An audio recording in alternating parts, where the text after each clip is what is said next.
And welcome back to another live stream here on the twitch.tv/the playing the Hermitcraft. It is a Tuesday, it is the last day of May, tomorrow the beginning of a new month. And feels like summer is upon us, right? But here in Britain it's been a bit rainy last few days. We've had some hot weather, now some cooler weather. And I'm here to drop off. Well, actually, those would be better served in here. Yeah, I really need to get like a storage system sorted out sooner than later, it would seem. So those two I'm going to leave here. Have I got any other empty ones? I thought I would have some more empty ones lying around. I'll tell you what I'm going to do. I'm going to try and shimmy myself an empty one here. I'm not really sure I actually need another empty one for what we're going to do today, but got to stay on top of it, right? Yeah, have some nether warts, have some more. Is there any more space? Right, that'll do. So I've got, yeah, one. Oh wait, where's the empty one? So confused. There it is.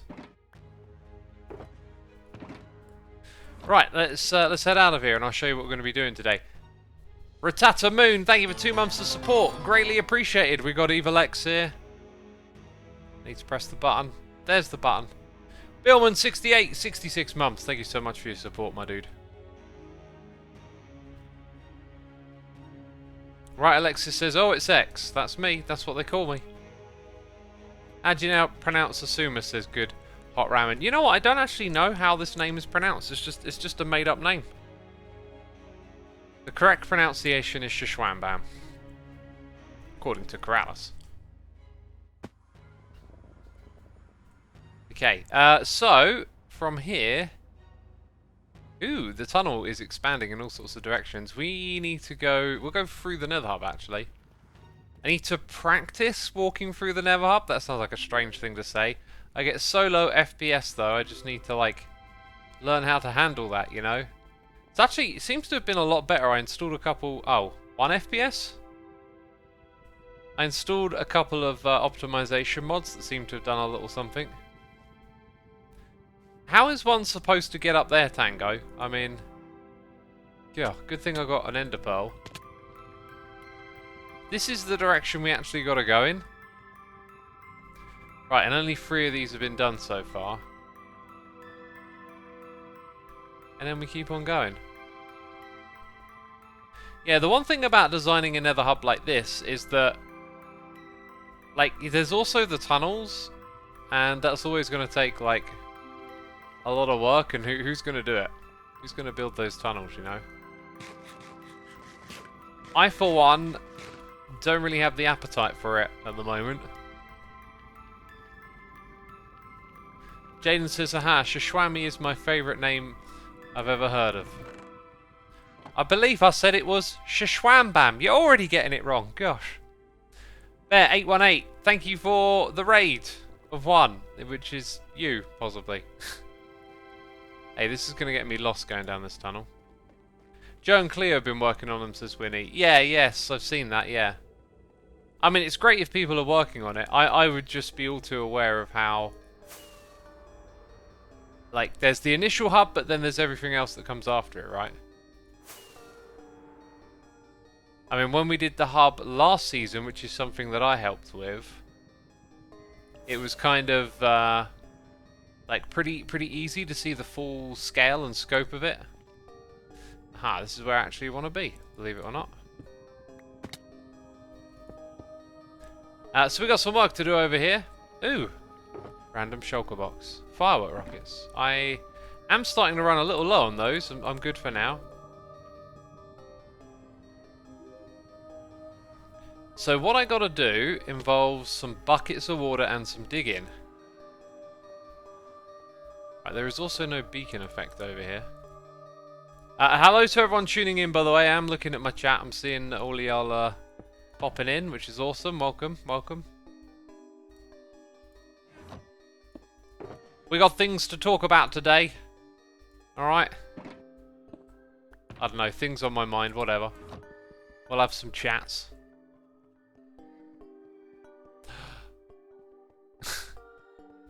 I hope I don't break anything while I'm over here. So we got 2 jobs to do. I tell you what else we need out here, like a little more glass to walk on, right? Also, if the raid is still on, I'm not sure if this is 100% needed, but anyway. Okay, my heart skipped a beat, and then I'm like, no, this is an up and down elevator, and I'm on the way down. Machi 3107, thank you for 26 months, my dude. Over 2 years. How wonderful. Well, cha. This is promising. So, ooh, clay. What are these other items?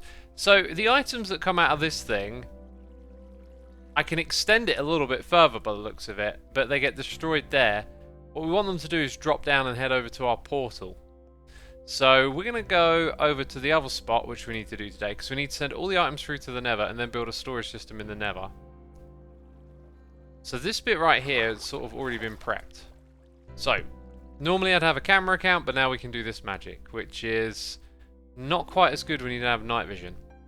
So the items here, they need to go down and in this direction. It almost seems to me like it might be smarter to get down here so it can be perfectly aligned. Which would probably involve digging down, creating a hole. Or I could, alternatively, yeah, sort of building it back to front makes the most sense. So if I wanted to get down here, actually, can I get into this spot easy? I guess I... Oh, Rusty! You're not on... You wandered off the edge of the platform, you silly goose. Oh yeah, there's loads of items over here. So I could probably nip myself into that thing pretty easily. So let's go swimming with a rocket. Xisuma, I'm playing GTA. Have you tried it? Says Buzzed. Have you tried GTA? Gosh. When I was a young'un, GTA 3, I went to my friend's house and I was like, we can run people over in cars? We could steal their cars? We can shoot people? What is this madness? God, I must have been like 12 or 13 when that game came out. And it was amazing. I wonder if there's any like bones left over, right? I completely forgot about this. This was like, oh, I'll do this on a live stream. And then just completely forgot. Yeah, all the bones got snatched. Okay, so what we do, this is how we roll. We put that there. We're not afraid of the dark. I'm not afraid! Down we go.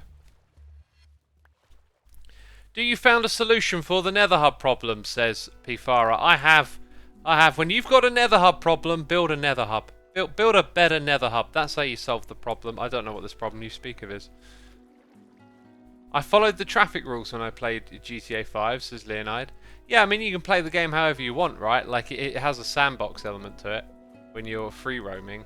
I always loved how It's Fozzie played with this roleplay mod where he goes around with people and they're just roleplaying being the police and, like, doing policing proper, you know?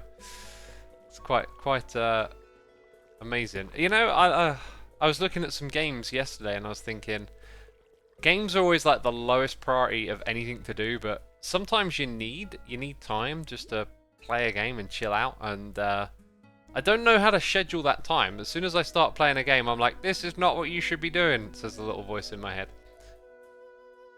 So in my mind, it's kind of like probably pretty in line because of how this camera works. Pretty rigid movement. So if I use F3, just make sure that the pitch is 90, minus 90. Okay, and then go in a straight line. So that's, I think that's the third block in. Like, well, I tell you what, we'll just do that again once I'm standing here. I think I might be in the wrong spot. So, again, you've got to align it so that you know you're moving in a straight line.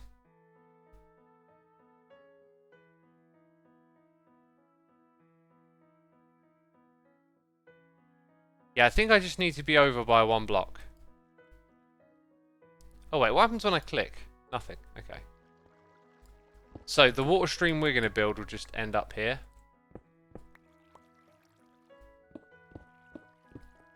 We got Jaden Ellis gifting a sub to Fozzie. Oh, is Fozzie here? And Fozzie says thanks in chat. Well, thank you, Jaden, for gifting that sub. 1, 2, 3, 4, 5, 6, 7, 8. There you go. X, you silly. There's an XYZ coordinate in your HUD. No, there is. There isn't.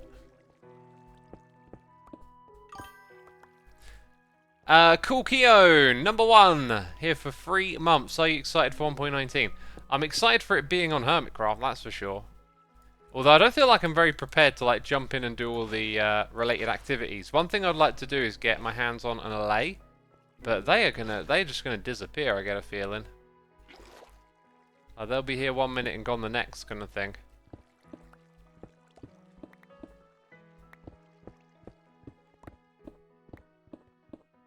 I need to count 1, 2, 3, 4, 5, 6, 7, 8.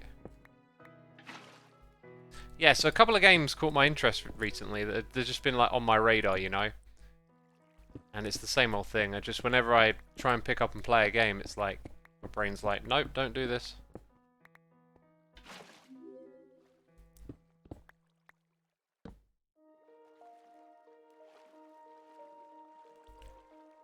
Let's grab some of this. One of those games was GTA. That's why it popped into my head.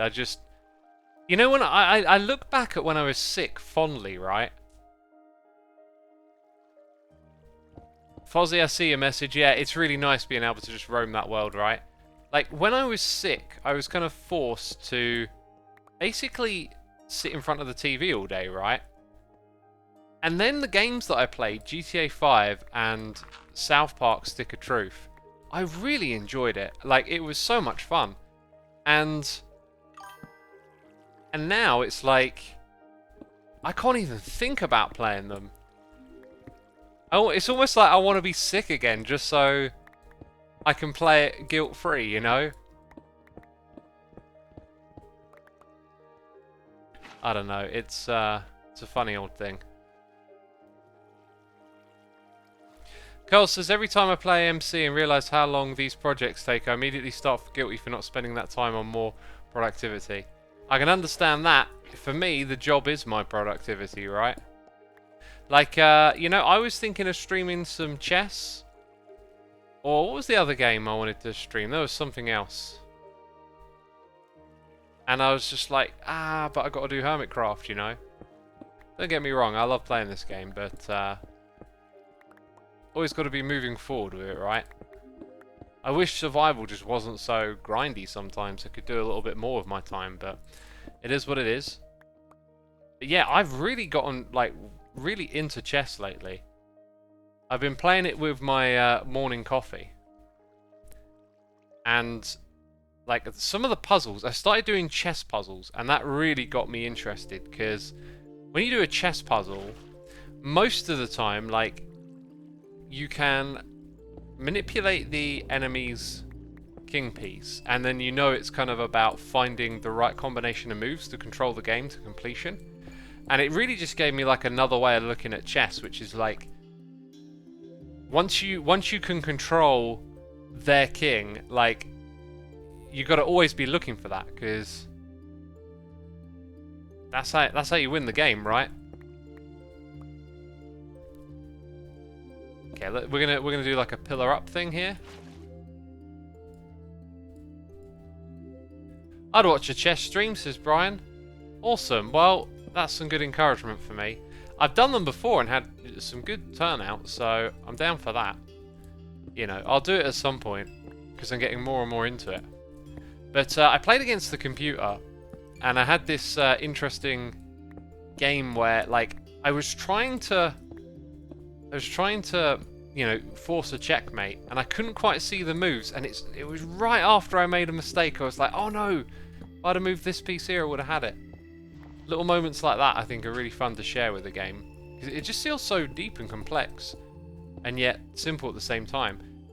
There's some puzzles I've played that have been super interesting too. Like I played one earlier where the end result was really strange. It was like you were throwing away all of your pieces, but you were sort of at the same time maneuvering them all around the opponent's king, and then although you would be really weak and you'd have one piece left, that's all you needed because you crowded the opponent's pieces around their king by throwing your pieces in front of it, and then it had no alternative moves to escape. And it just highlighted the depth of the game to me, how, you know, there's these concepts of like controlling the board and having pieces covering other pieces, but also you can look at how pieces block one another in as well. It just super fascinating for me. Right, now this is going to assure that all of that works, and I was about to go out to the surface when I realised actually this is the way to do it. Go over here. We've got more noises in the ear, and oh my goodness me, streaming for 16 minutes and I've got a hot cup of tea. It's time to start drinking that immediately. Gouda says don't play against the computer. The thing about playing against the computer is it's like immediate. You know, it's just like your move there, move, your move there, move.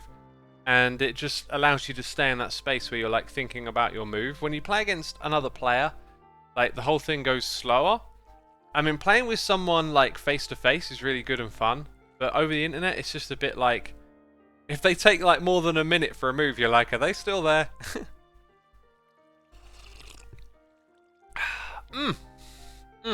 The snail 78, thank you for 6 months. Appreciate it, appreciate it. Fegley's here for 15. You ready for the mild update? And Fuzzy Ball, Renna Kitty's here, some cheers and biddies, saying, got any albums you plan on reviewing soon? I've been trying to keep up with the new things. Have you heard of the Gazette? I recommend Dogma. Let me write that down. Yeah, I've been listening to a fair few records at the moment. I'm listening to like older stuff again. I've always got this idea of like I need to, you know, find the cutting edge and be in touch with what's cool today, but I just constantly get dragged into like some of the similar same old stuff. But I just, maybe I'm overthinking it. Just enjoy, you know.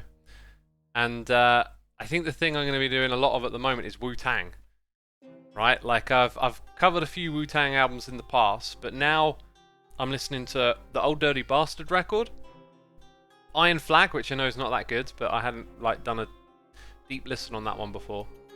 And now I really want to listen to the Gravediggers with RZA, because I've been watching the show on Disney Plus and just getting mad into it, you know, just absolutely loving it. Oh, the Gazette, actually, right, I think I do know who the Gazette is. I all of a sudden ticked a oh wait, Japanese metal? Maybe not, I'm thinking of someone else then. But yeah, I'm listening to Tiamat, The Gathering, Carpenter Brut, and I got a few other records deeper in the list, like Doja Cat I've been listening to as well. It's weird, you sort of get sucked into an album a bit and other ones get pushed out of rotation, but I've got about like 15 records in rotation.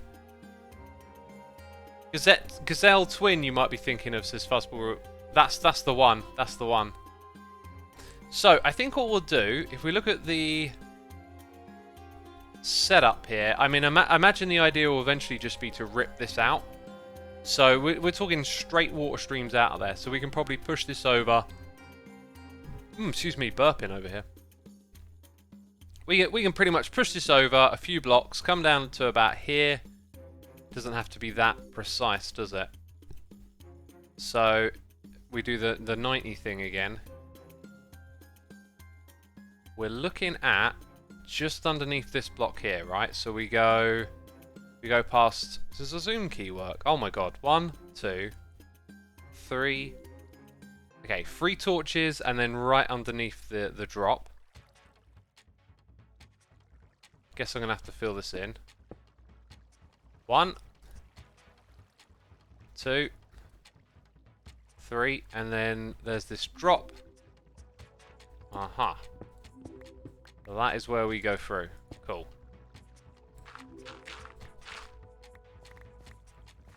Hold up, did I hear Japanese metal? There's so many sorts of different metal music, man, says Jaden. There absolutely is. Metal is like a really crazy web of sounds. I think one of the reasons is because you can kind of take any type of music and then bring in metal guitars, and if you make them mix together, you've kind of got a new sound. One of my favourite Japanese metal bands, though, is a band called Psy. And they did this one album called, I think it's Imaginary Dreamscape or something like that it's called. Super interesting record, just full of weirdness. 2, 3, 4, 5, 6, 7, 8.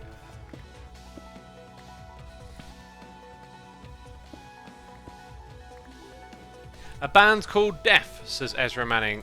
They exist and they're awesome. Or were awesome. Chuck Schneider, rest in peace.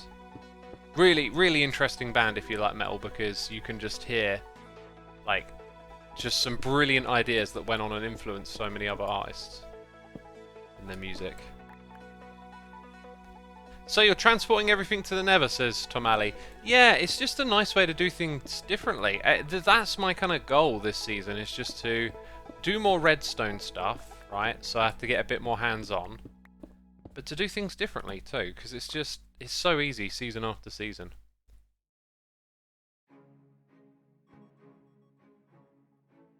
Scream Mozart, there's a new sound. Just screaming over the top of Mozart, brilliant. I mean, you can find metal that leans on as far back as like medieval sounds, classical, not so much Renaissance, but some of those sounds. You should listen to 70s and 80s, says Sue Becken. I do. My favourite era will always be the 90s. Like, maybe it's because I'm a 90s kid, probably very likely, but that's just my era of music that works for me. And, you know, listening to Wu-Tang, 1993, Enter the 36 Chambers. It's so good. I love watching this show, like seeing them in the booth, like spitting the verses for the first time. It's so cool. Like, it does a great, if you're a fan, it does like a great job of just taking you back and seeing what it must have been like.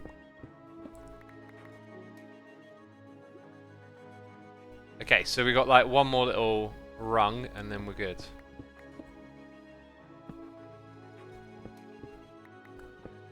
Say that, I've got to suss out exactly where that is. Oh, is that it? Like, that's pretty much in line, isn't it? Okay. Thing with this, though,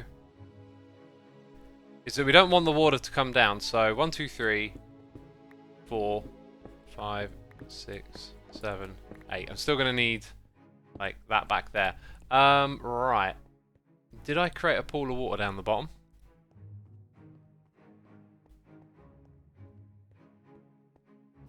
Yes, I did.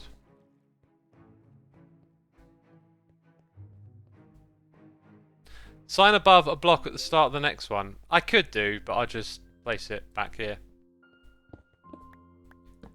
Simple enough. That does mean I've forgotten where exactly this was. I think it was 1, 2, 3 here. Maserati, 60 months! Greatly appreciated, my dude. Thank you for sticking around. Hope you're enjoying the stream we got going on today. We're not going to be doing this the whole time, though, by the way, peeps. It's just the beginning.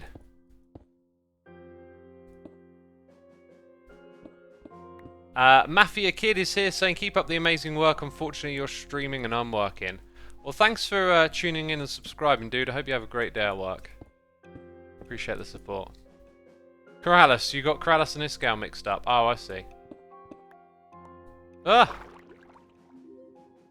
Okay, so here's the bit where we come up here and we change this up. I'll probably come back and throw in... I say, actually, come back. Let's just peruse for a minute. We've probably got deep slate in over here. What's with this... Oh, there's villagers over here. Okay. Fuzzy Renee Kiddy says a few different music artists' name and Future Sounds of London. I really enjoyed listening to one of their records. Forget the name of it. It's on my blog. What tea am I drinking? Great question. I need to drink more of it. It's my favourite mint and coconut milk.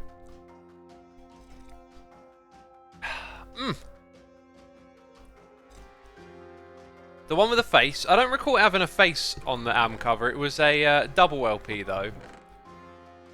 Full of very sort of noise experiment. Well, not noise, but like, you know, sound experiments, soundscapey type stuff. Right, these aren't mine, these shulker boxes. However, there's deep slate, so I'm going to pinch some. That might not be enough. And I do... Wait, why would there be... There wouldn't be deep slate here, because it's all...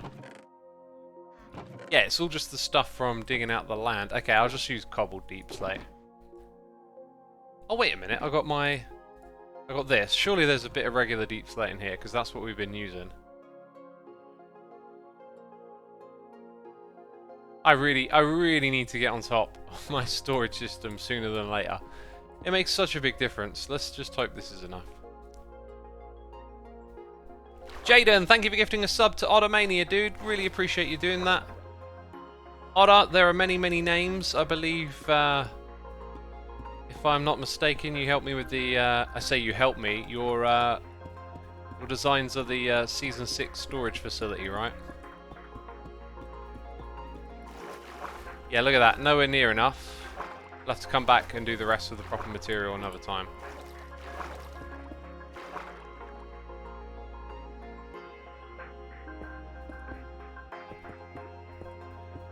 If you played the OG Wipeout, the track We Have Explosive is from the album Dead Cities.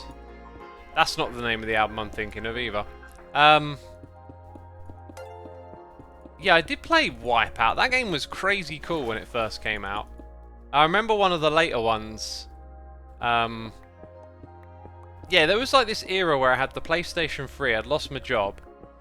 And then I had like a period of just like where I played a whole bunch of games because I didn't have much else to do. And one of those games was like Wipeout. It was like one of the later ones. I got like really into it. Like that crazy, like, just over-the-top racing style. So cool. Autumn May, thank you ever so much for the Prime. And Panzer Naka, thank you for the Prime as well, my dude. Wipeout 247, Wipeout 3, Wipeout HD. I wouldn't have guessed it was any of those. It was on the PlayStation 3, I know that.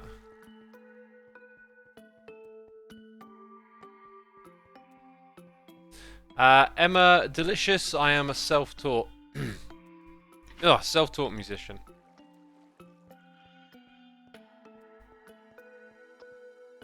Isn't Wipeout a TV show? Yeah, probably a TV show too, right? It was also a computer game.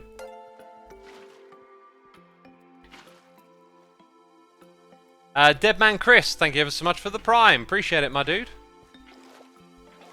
Hope you're enjoying the stream.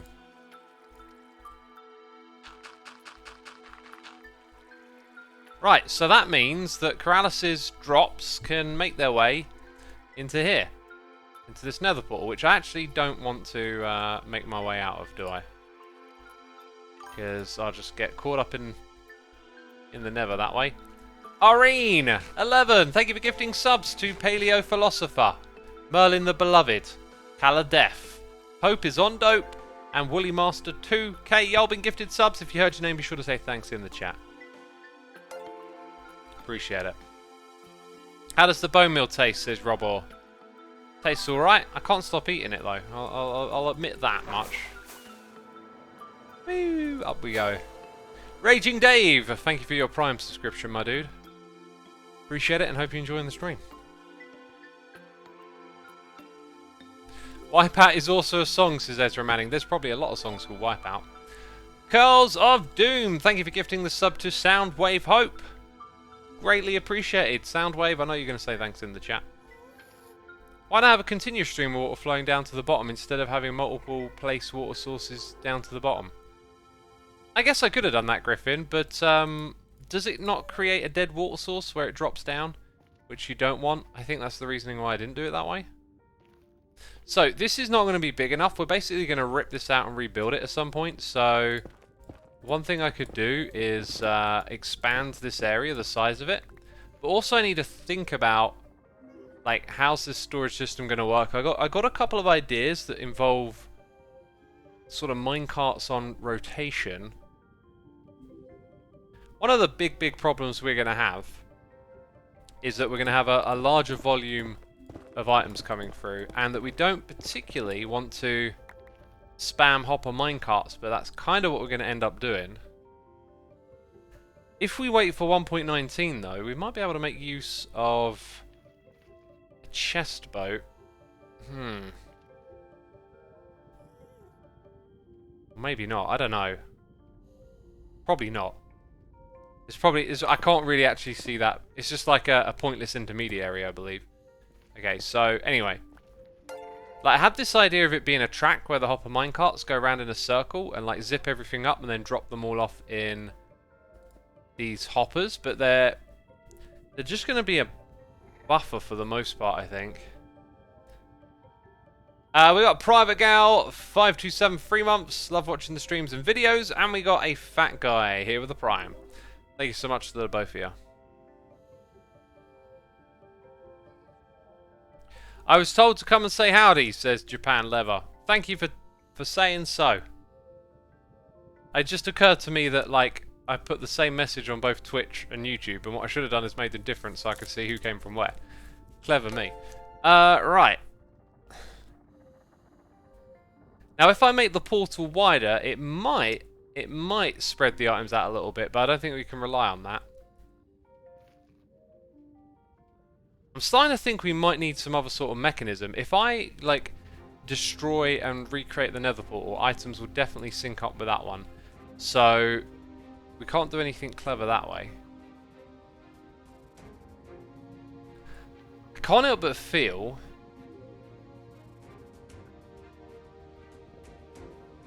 we need a way to get the items moving once they're out of the portal, right? Like... ah! Okay, right, my brain just ticked onto something. You know, currently we're stopping the items from having any momentum. If I rip out some blocks here, like, these items have to go to the left or to the right, essentially.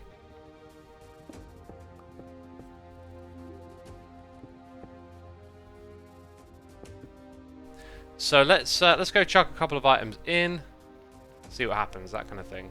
Fuzzball Renakitty, thank you for the Prime. Appreciate it. Hope you're enjoying the stream. Evil King Ollie says howdy. Howdy and welcome.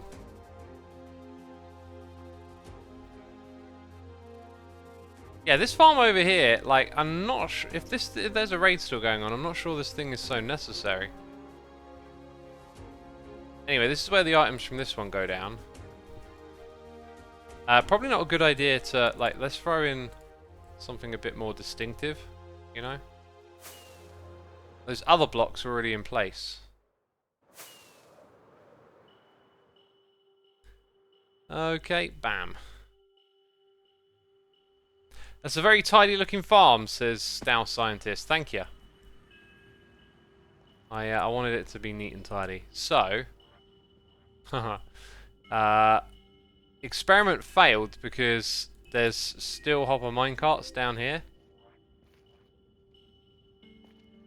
So as long as they're there, it don't really make sense to do this.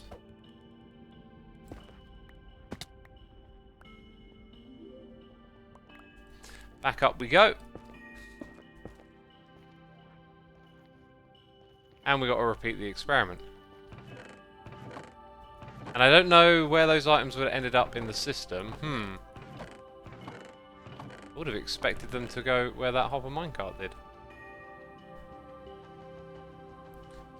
Brahman says, howdy from YouTube. Wonderful. Welcome over. Fuzzball Renakitty says there is that surreal moment of a voice you recognise from YouTube answering back to you, but it's cool. Yeah, it's not that big a deal though. Like, I'm just a human being, right? Like, all that YouTube numbers stuff, it don't mean much. It's all about what you do with your time. Girls of Doom, thank you for gifting a sub to Irene11. Really appreciated. Irene, be sure to say thanks in the chat. We always appreciate those gifting subs. Also, mods, if any of you want to highlight messages from chat for me, you're always welcome to do that. Okay, so this time...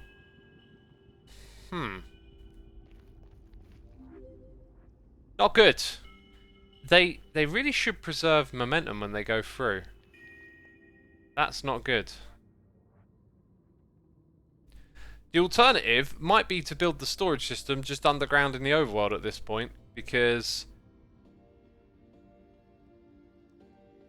yeah, if the items don't shoot out of the Nether portal, then it's all about hopper minecarts underneath, and then it just becomes about how many of them can you like spam in a space.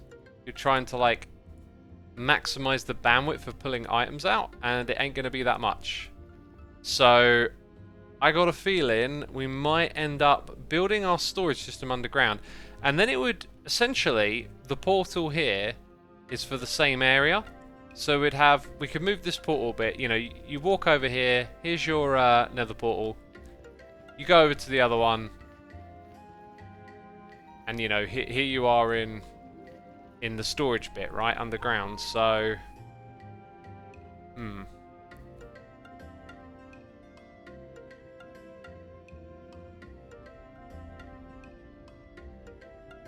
I think I'm going to leave that one and think on it. Like, I don't think there's too much more to be done right now.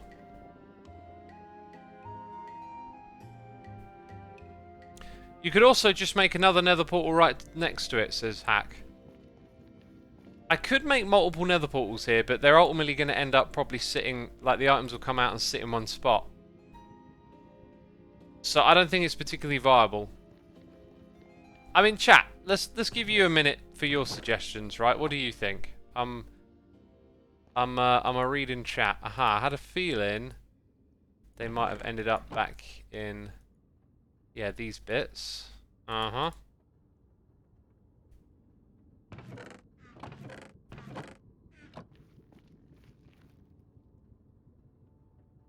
With the hoppers open, you could put composters on there to prevent a bit of lag for all the entities. That's, you know, that's a minor detail, really. We're looking for, like, what is the best way to deal with so many items. Why don't a simpler sorter with water in the overworld, says Percival. Well, you know, the idea was to try and do something different in the Nether, but it does sort of seem like this is probably going to be very limited by the fact that we can't have the items shoot out. If they shot out, we could put them on ice, move them around with pistons and slime blocks, which would be a really cool... I mean, I could still do that in the overworld, right? Could a piston slime push through the portal from behind? No, it can't. And if we break the portal, then we would be sending items to this portal over here. So that's not the way to do it. Brahman says, what's the problem, though? If I haven't made it clear, the problem is we're going to have a heck of a lot of items come through here, and a couple of hopper minecarts sitting underneath ain't going to fix it. Right? So if you say put more hopper minecarts in, all they're going to be is a buffer. Once the buffer's full, same problem. If we try and space these out so that, like, we have, let's say, 3 rows of hoppers, it's still a limited amount of bandwidth, and we're, like, overcomplicating the issue. How about a chunk loader mechanism, says Griffin? Items going through a Nether portal loads the chunks. It's already a chunk loader. Try to solve the problem with the items shooting out. I wouldn't know where to begin because I don't know why they aren't shooting out. You know? The rotation is the same direction in the Nether and the overworld, so they should shoot out. Make a sideways ice stream and slime piston activated by a string on an observer or something. Right, but how do I get the items out of the portal block? If they fly out of the side, then we can put them on ice. Let the chest fill up, then get sucked out. I don't know what that means. Try it again, says Talbar. I've not only tried it today, I think I tried it before as well. I don't think they're gonna, you know, end up there.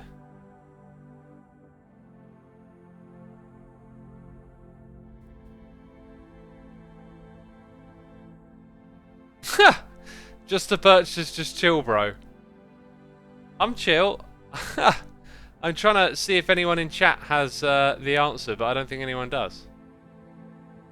So if you have a couple of hoppers flowing into a large chest, it would give some buffer time before the hoppers pull them out. We don't want a buffer because we have a large amount of items coming in. We have to handle the bandwidth, not like... A buffer doesn't solve a problem. Sometimes a buffer is useful if you have, let's say, a varying amount of items coming in and out. Like, a buffer isn't going to help. We need to handle the bandwidth, and that means being able to move the items that come through here very quickly, which we can't do. Luagor says, I think it's always just going to be a bottleneck. Overworld seems best solution. Yep, unless there's a way to get the items to shoot out of there, I'm pretty sure it's going to have to be, you know, for the... It's going to have to be for the overworld. This is one of the things that annoys me a bit with, like, reading the comments on my videos, is that there's, like, sometimes I get comments where it's like, I haven't explained this well enough, but there's also, like, lots of comments from people that don't understand the problem. So, like, I always want to do my best to explain the problem, but it's like, how do you fully get it across? Because we're talking about, like, a lot of concepts and a lot of Minecraft mechanics. And your comments is like a visible way to see that you're not, like, communicating effectively. So that always annoys me. Like, and it'll be, not only will it be like after an episode, but sometimes when I'm watching back what I've just recorded before I put out an episode, it's like I can see how what I just said might be misinterpreted or, like, doesn't make sense. Like, sometimes I talk about stuff and I use it and that too much, where I feel like, oh, I actually need to say the name of the thing. It's something I've always, like, I always think about improving and wanting to do, and something always gets in the way. I was recording yesterday, right? And before I hit record, I went through that mindset of, like, alright, explain it properly, talk about this, right? And then the moment, like, I hit record and start talking about what's going on, something distracted me, and then I commented on it, and then I fell back on it and that, and it's like, if you weren't fully sure where I was going with it, it sort of sounds like, you know, I'm talking about something else now. It drives me mad. Being Choir Boy, thank you for 62 months. We got Tiberian here for 2, and Diamond Trash Bag here for 2 as well. Greatly appreciated. Excuse me. Gosh. Burps over here.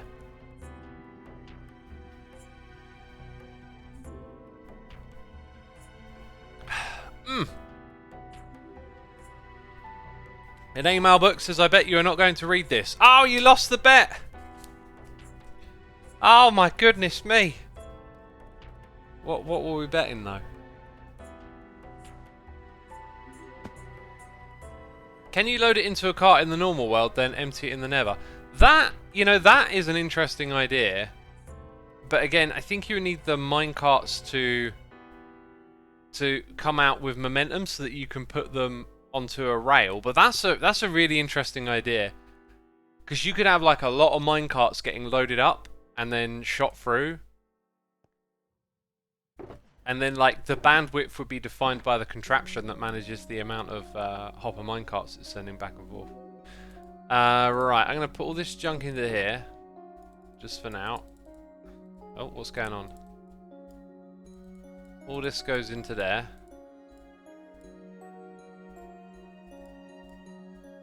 Pick this up and head over somewhere else.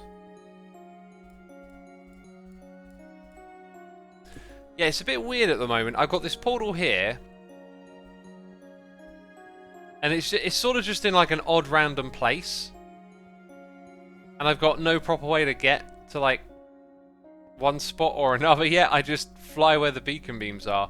I really need to get on top of that, and it kind of starts with having a nether, like a permanent nether portal location. And one of the spots we could do that is all the way up the top here. Let's actually investigate a little. Ugh. I mean, these glasses are in the way, but, you know, they won't be there forever. So if I were to build, like, a bit of a portal just somewhere around here, let's grab, let's do trigger, coordinate hub, toggle. What's the number that's changing here? It's the X value is going down. And then let's use trigger, nether coordinates in the overworld. Right, and that number was going... So, like, maybe, like, 196 is sort of the middle between where we could have two portals. Let's go investigate that spot in the Nether, and honestly, it might just be quicker to fly over the mountain at this point. I was like, where's my food? Oh, there it is. Original K1 Engog, thank you for your Prime subscription, my dude. Appreciate it. Appreciate it. Give the skull portal eyes for design, says Jaden. That's kind of the idea, yes. If I had not made that clear, again, this is where I talk about something and I'm not sure I'm effectively communicating. I like the idea of having the nether portals behind the eyes. And that's why I'm now trying to take these. So did I actually communicate that or not, chat? Did I effectively communicate that to you? I got to work on this. I've got to work on this. I think I need like a strategy though. I feel like maybe writing this down in like some sort of note-taking form and revising those notes might help. And getting pulled into the world of note-taking a bit. Okay. Ah! Gosh. Oh, I'm chopped up into little pieces and rendered slowly. Yes, she did, says Jaden. Okay, then. Okay, then. So, how do we determine...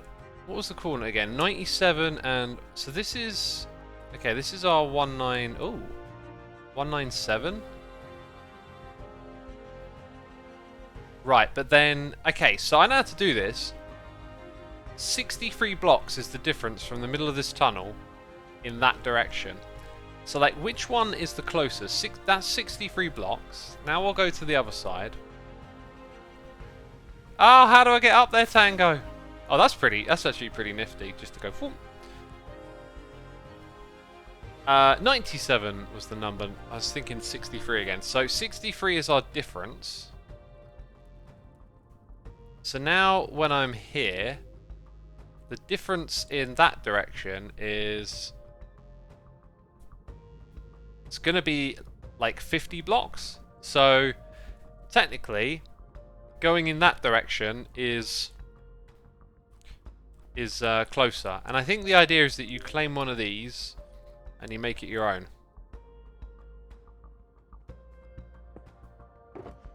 Let's grab some blocks. I came so well prepared for this, didn't I? You know, look at all that stone that I brought with me.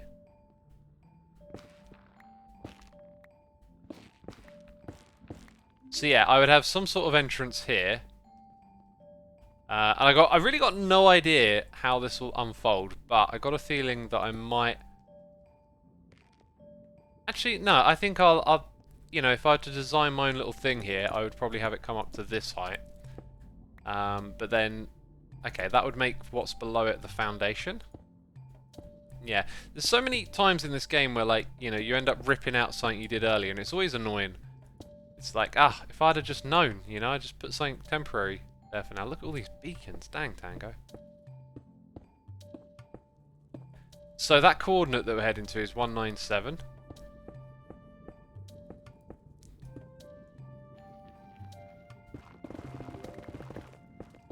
Uh-huh.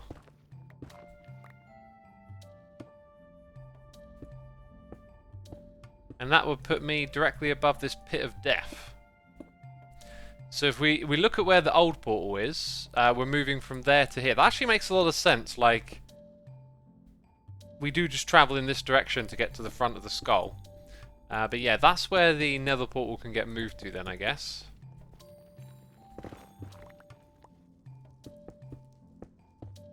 And we've got something going on over here. What is it? Moving on my screen. Utilizing a slime block launcher and a blue ice to shoot the items through the top block of a nether portal gives enough momentum to leave the nether portal, so long as the portals are facing the correct direction. Just ran a test in creative.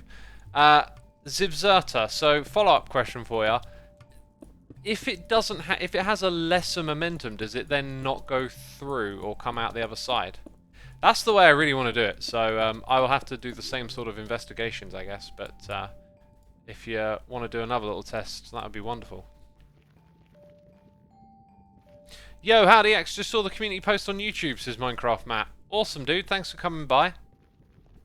We've been working on hooking up some stuff for a future storage system. And now we're going to do some stuff in the ribcage next. I just decided to hook this up. I do have like one other idea here, which is if we look at where this is, it's, you know, obviously it's like also in line with that one. It feels to me like it's closer to the hub if you're on that side. I kind of like the idea of connecting from both sides, but we then might cut someone else off.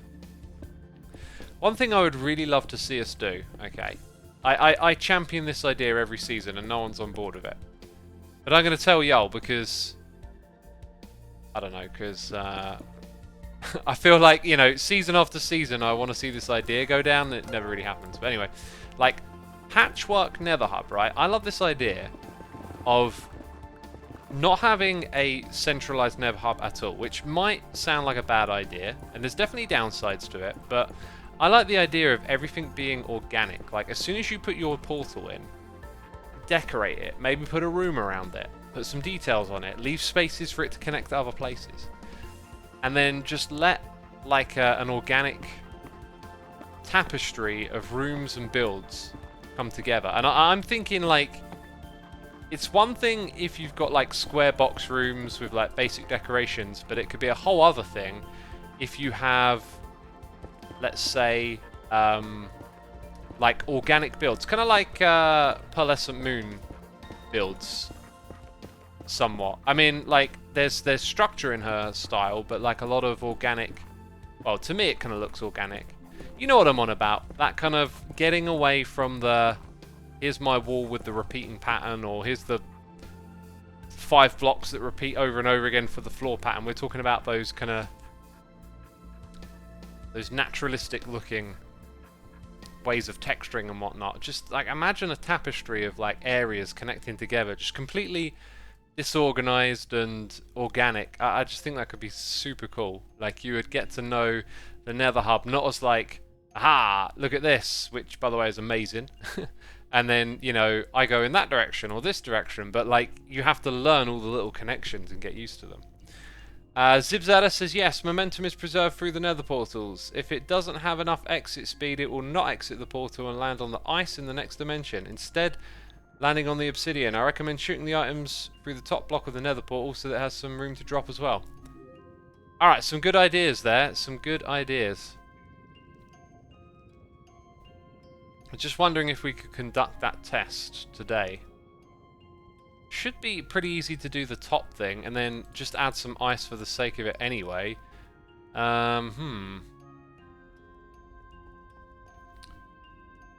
Yes, indeed. Do I have any ice? If I do, I might have a tiny bit somewhere in here. I got ice, so we could give that a shot.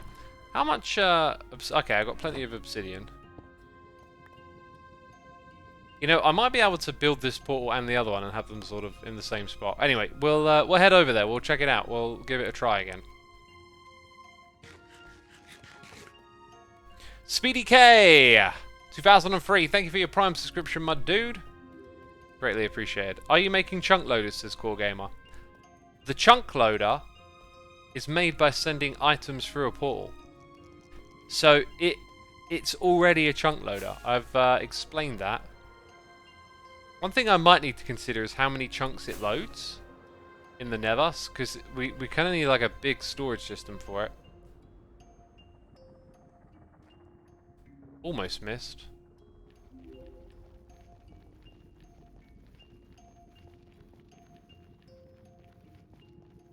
What did chat think about my organic? What do I call it? A quilt, tapestry. I forget what I call it. I think I already said it today, and now the word won't pop into my head. What did I call the Nether Hub idea? Patchwork. Thank you, Zedro.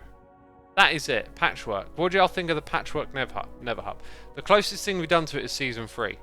I love that Nether Hub. Like, it's got a bit too much of like the big square room vibe, right? But then like each one just like knocks into something different, and the builds around it tend to represent where the portal goes. It's really, really cool. Season 10, yeah, maybe.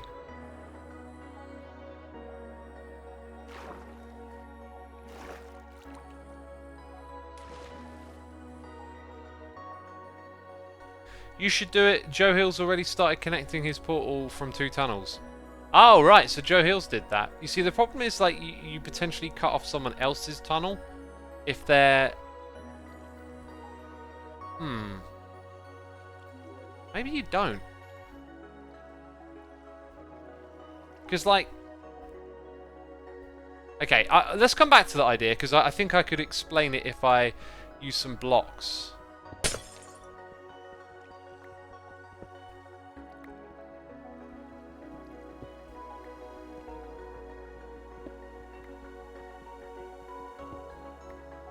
I got a totally random question that I need to ask y'all. It's not random if you've been here for a while and you were watching earlier and you remember what I was talking about with the Wu-Tang. How do you say the word sword, as in like the weapon, right? Because on that show they keep saying sword and they pronounce the W, and I'm like what is that? Is it like, have I got it wrong my whole life, or are they just like having fun with the word, or like what's going on there? Silent W, people are saying in chat. I pronounce the W, says somebody. Edgy. I don't pronounce the W. I've always said sword.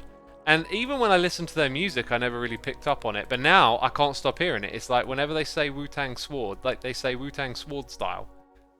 And like, it's there. It's, yeah, they say it that way. Crazy, right?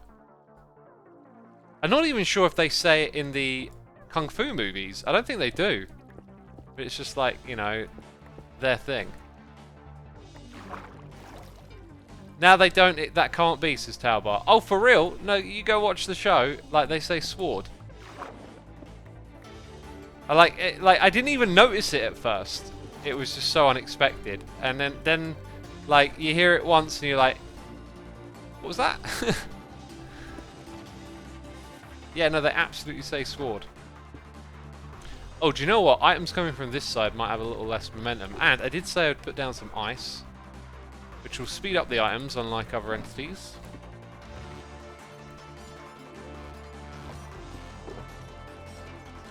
How many blocks do I want? 1, 2, 3, 4, 5. Mr. Nurse Ratchet, thank you for 9 months of support. That is a Twitch baby. We love it. Appreciate it, my dude. Thanks for the support.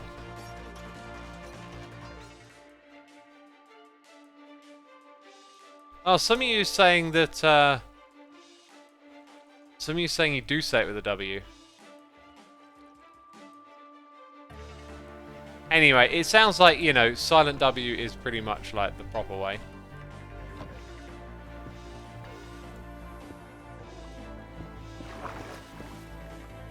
Okay, let's put all of that back in.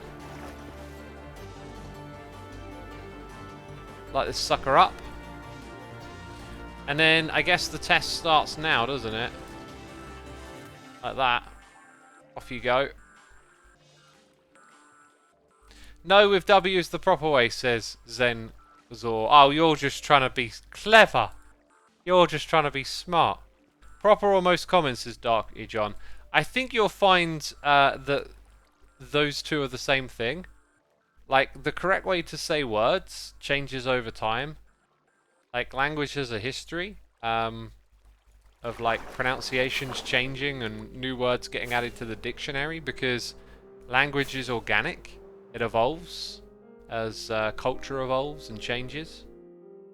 And so there's probably like an overlap period where like one way of saying words dies out and a new one comes in. I mean, you got things like accents and dialects and regional differences in tone and pronunciation, right? So I'm not sure if that works or not, because we've got blocks up here and we got that down there. So in order to properly test this, we got to go do it again.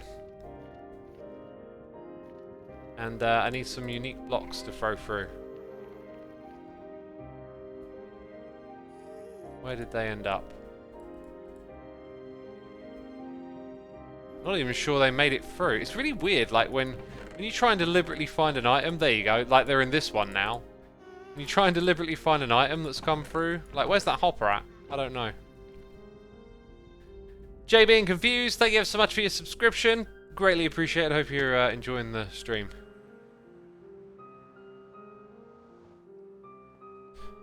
Make sure the items entrance and exit are in the same orientation.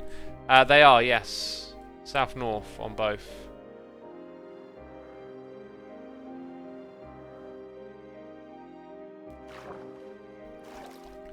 Okay. Throw in a piece of deep slate as well.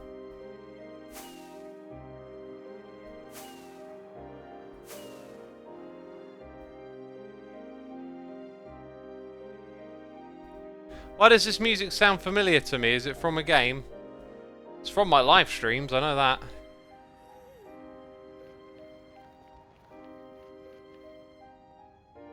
Uh-huh. That's a good test. I mean, I got to do more tests, but that's a good start. Oops. One thing we probably need to keep that you might think that we don't is this thing under here, because occasionally something will go wrong, right? Yeah, but with that, we'll probably make it then so that this is going to be the top of the system, and that those items go onto ice and they start to get pushed around with slime pistons and things. So we'll need to like carve a big space over here for us to work on. Laters. Yeah, so I need to dig out a big box. I probably need to design the whole thing in creative first and then bring it across, really. Never saw anyone so excited to see diorite, says Surprise T. Well, B-Dubs earlier this season was probably very excited to find it. J being confused, thank you for... I read that one out already, didn't I? I thought that was new. Oh, do you know what else I've got to do? I've got to drink some water over here.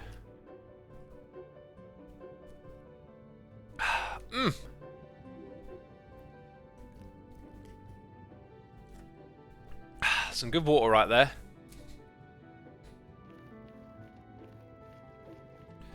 Some good water.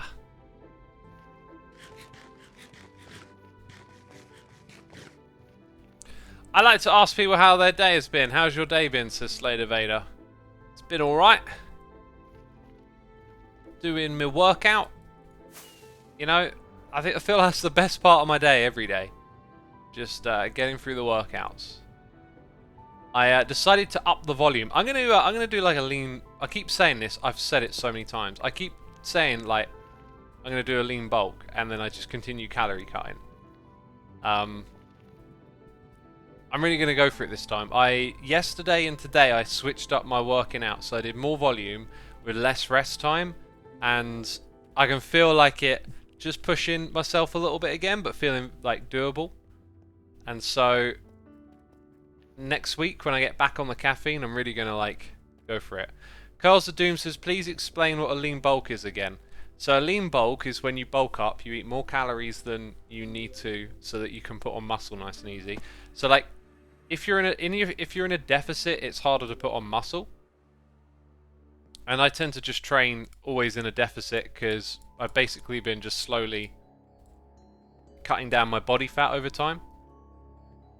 So it's harder to put on muscle. So you do a bulk to put on muscle, and then they call it a dirty bulk because when you're young, you get away with like eating a lot more trash and more food in general. Your body's just metabolism is so much stronger. So like the idea is, you know, you kind of like eat what you want or whatever. But a lean bulk is like being smart about it. You're going to have an excess of calories, but you're still going to eat right. You're going to eat all your veggies, and you know, it's not about just consuming trash calories. So I'm going to be trying to eat, you know, 100 to 200, maybe 300 calories more than I need to, and that just means your body has a better time building muscle because it's not, you know, competing over resources because you're in a surplus. Right, here's what we're going to do in here today, peeps. This is going to be a fun part of the stream that I'm really looking forward to. We're going to put together some parts of the ribcage. Curl says, oh, okay, I understand. Does that mean 3,000 calories for you then? Possibly. I do also want to then go to 3 meals a day, so you're you've got more like food going around your system. There's this whole thing about being anabolic and catabolic, but some of it sounds a bit over the top. But essentially, like more eating throughout the day. I don't know as much as 3,000 calories. I kind of want to sort of like, you can be smart with your workouts, right? You can, because I get on the treadmill in between doing reps, And like, if you overdo that aspect of it, you're doing a cardio workout, which can kind of like eat into your gains a little bit. So part of me wants to like minimize like all the steps, because I've developed this habit of like, you know, if you get a phone call, walk around while you're on the phone, or like, you know, get up every hour, move about, and just being more active. So one thing I could do is eat the same amount and pull down the activity, if that makes sense. Anyway, there's a whole bunch of like factors to decide on and whatnot, but I'm gonna do it. I'm gonna write it down on my protocol and stick to it. Because having that little protocol helps. Just like you write down the decisions that you make in advance, and it helps you stick to them. You remember like, why? Why did I choose to do this? Oh yeah, here's my reasoning. Anyway, I need... Right, so we've got bone blocks, I need a crafting bench, I need some of that dye. I think I literally left all of it at the other spot. I'm doing such a bad job of managing what I need when and where. It's really annoying. Pole Gamer, thank you for 5 months. Zulu West 12, thank you for 7. Greatly appreciated.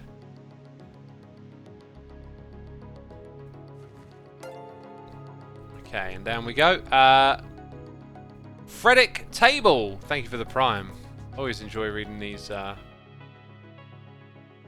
names. Curl says, but aren't you a person who has to move around all the time? Can you turn down the activity? That's a good point, actually. Like, I get kind of not grumpy, but grouchy. I don't know. Like, me being passive is like good for like half hour, and then I start getting antsy. Is bone meal good for gaining muscle, says Bellator. You tell me. I mean, look at all these gains. Look at all these gains. Oh, wait, wrong way. I don't know. I'm kind of weird looking. Like, I've got all this stuff on me. What's going on with my skin, eh? Something's happening. It's weird. That's what happens when you eat bone meal, basically. Entrance idea. Tripwires to set off note blocks with sound as you enter.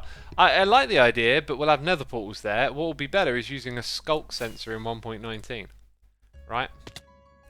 This was a fail. This is such a stupid way to get around my base. I haven't like planned out like much beyond the ribcage, you know. Now I'm in a hole. Now I'm literally in a hole.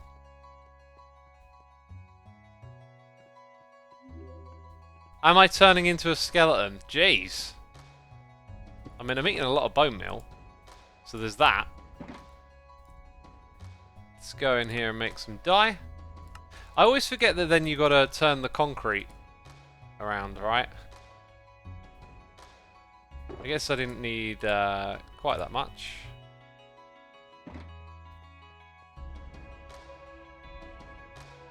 .19, the mangrove woods could have been so much more fun than just any other recolor. Oh yeah, it's so close, you know. We might do some stuff with that. Fox from Neverland, thank you ever so much for 6 months, my dude. Greatly appreciated. Hope you're enjoying the stream. It's just kind of reminded me that like the pace changes with an update. When 1.19 hits, there's going to be so much stuff to do. And I guess I've been a little busy the last few weeks, having to keep an eye on my grandparents and like making sure that I'm like not overdoing it. So maybe I'll have the time to like really kind of like get stuck in with 1.19, which would be cool. Oh, Slater Vader says, how do you overcome the fear of people judging you when you upload or stream? That's a really great question. Fear is a very powerful thing, isn't it? Fearing something. But what does fear... Fear always involves like either knowledge or thought. Like it is always predecessor is the word, but like what's the... Oh my god, like, here's my brain trying to be smarter with talking. Is it adjective? I don't know. But like, you got the word predecessor, and then like what's the actionable word of that? Anyway. So you have fear, but it's always informed by like thought or knowledge. So like immediate danger leading to fear is knowledge. Proceed. Yeah, preceded. It's preceded by. But like thought is the really powerful one. Like for me, thought was always the problem in my life, right? Like many problems actually start with how you think about them, and sometimes those thoughts are good thoughts, you know, ones that tell you yes, there's something here legitimate, but a lot of them tend to be things that maybe aren't as legitimate as you might think, like negative self-chatter, the way the mind can be unkind to itself and can put you down. And there's these ideas that come around that I keep trying to hold in my mind, and as I say all of this, I'm literally trying to recover one that I heard recently. I guess I didn't write it down in my little note-taking thing. I need to really work on that. I'm doing better, but like it's a habit, so I just got to keep chipping away at it. But I heard it like nicely summarized up, and I tried to kind of keep the best ideas at the forefront of my mind. But yeah, it just won't come to me now.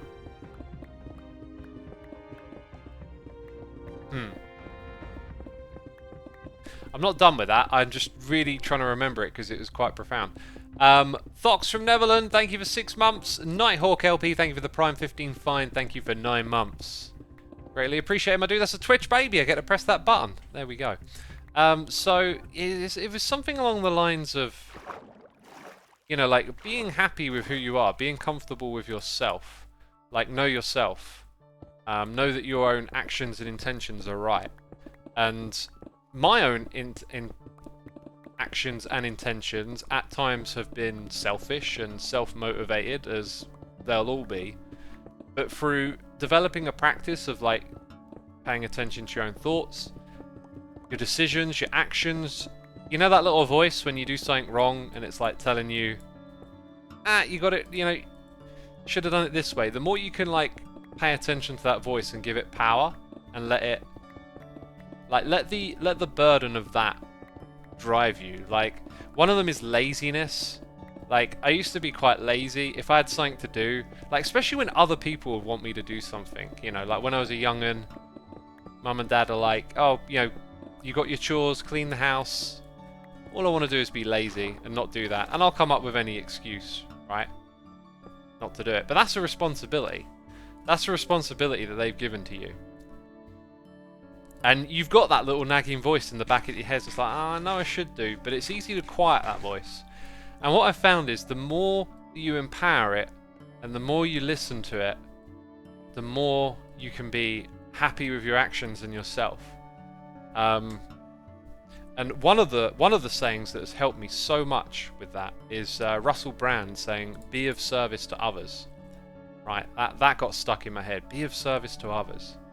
So, you know, when I'm with family, we're hanging out. You know, you're relaxing. It's your day off. Someone asks you to do something. It's easy to have that feeling of like, oh, you know, but I just want to lounge around and be lazy. And then I think about what Russell says, the old be of service to others, and it's like, well, I know that I can just do that for someone else. I don't have to know why they're asking me, right? Like one of those things is like, why don't you do it? You've been sitting around all day doing nothing. You don't know what's going on in someone else's head or life. Like if you drop all of that and you're like, oh, this is my family, my friends, I love them, you know, why even say, why can't you do it? They'd asked you, so like, be of service to them, be of help. And I embraced that, and I found that it brought me much like peace of mind and joy, just to know that you've done right. You know, when someone asks you for help, you help them, and then it's that simple. And it reminds me of that like laziness thing where it's like I could just lounge around and not do something. But if you listen to that little voice that's like, I know you should be doing this thing, and you go do that thing, you do feel better for it. It's kind of like the exercise thing, right? Like exercise and cake. So there's a very similar parallel here, right? You got your exercise where you don't get the reward. It's hard work. It's tough. It sucks. And then at the end of it, once you're through it, you're like, oh, you know what? That was good. I feel better now. And then you got your cake, which is like immediate gratification. Oh, I'm so tasty. Eat me all up. And then, you know, you keep eating that cake and you feel it around your belly.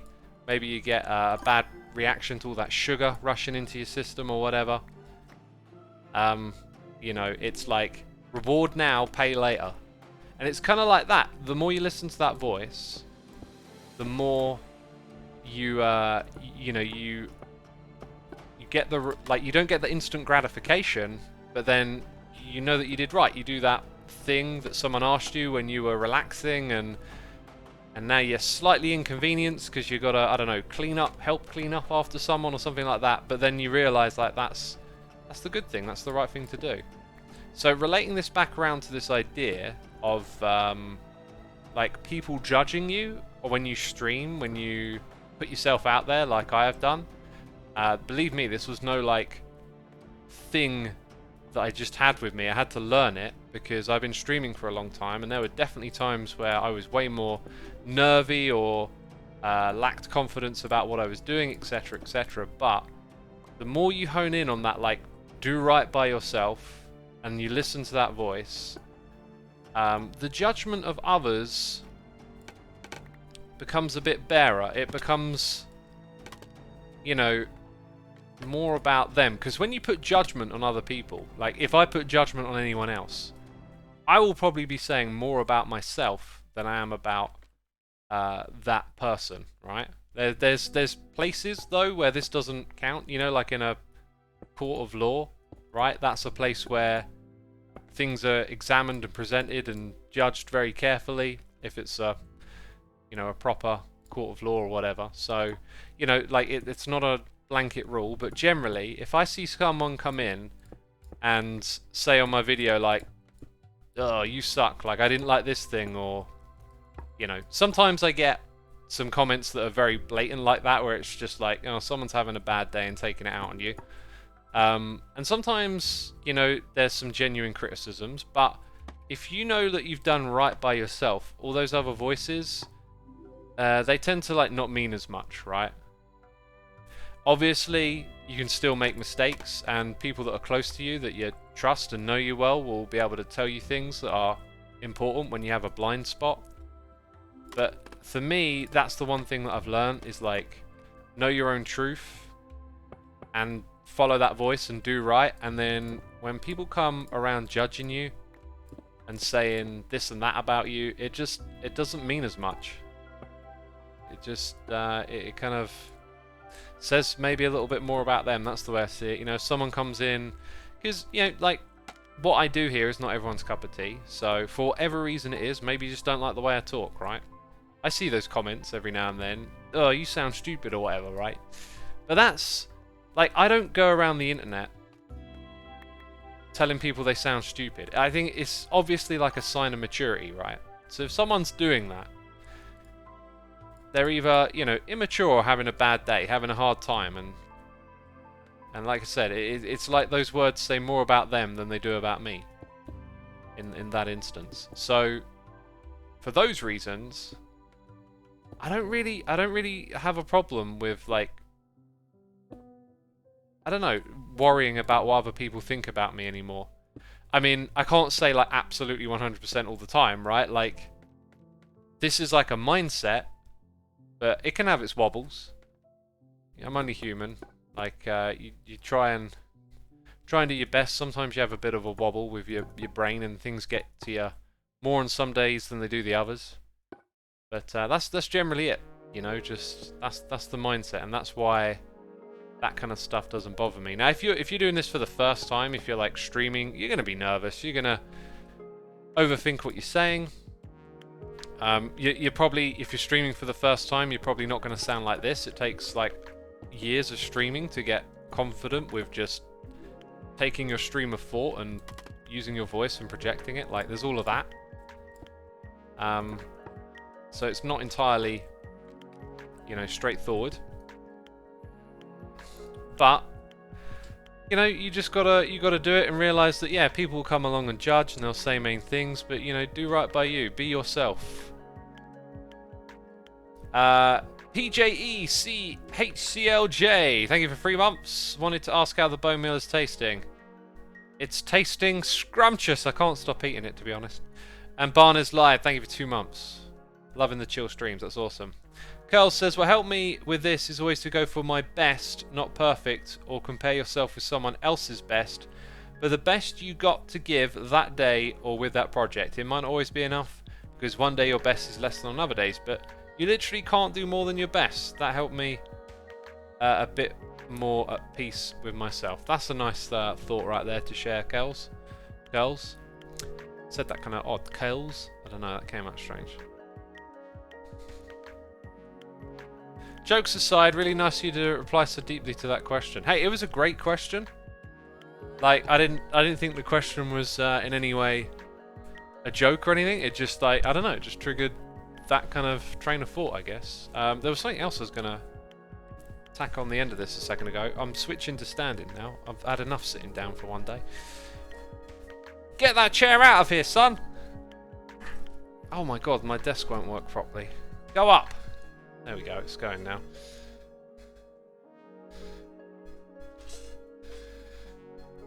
Ooh. Yeah, there was something else I wanted to say about all of that.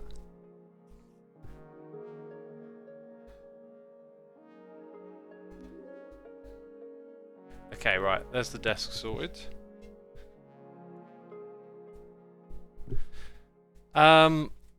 Maybe chat if you've got more questions, or we'll go from there or something. Right, let's get this thing back up. I think I can make this visually a little less strong, by the way. So, like, configuration.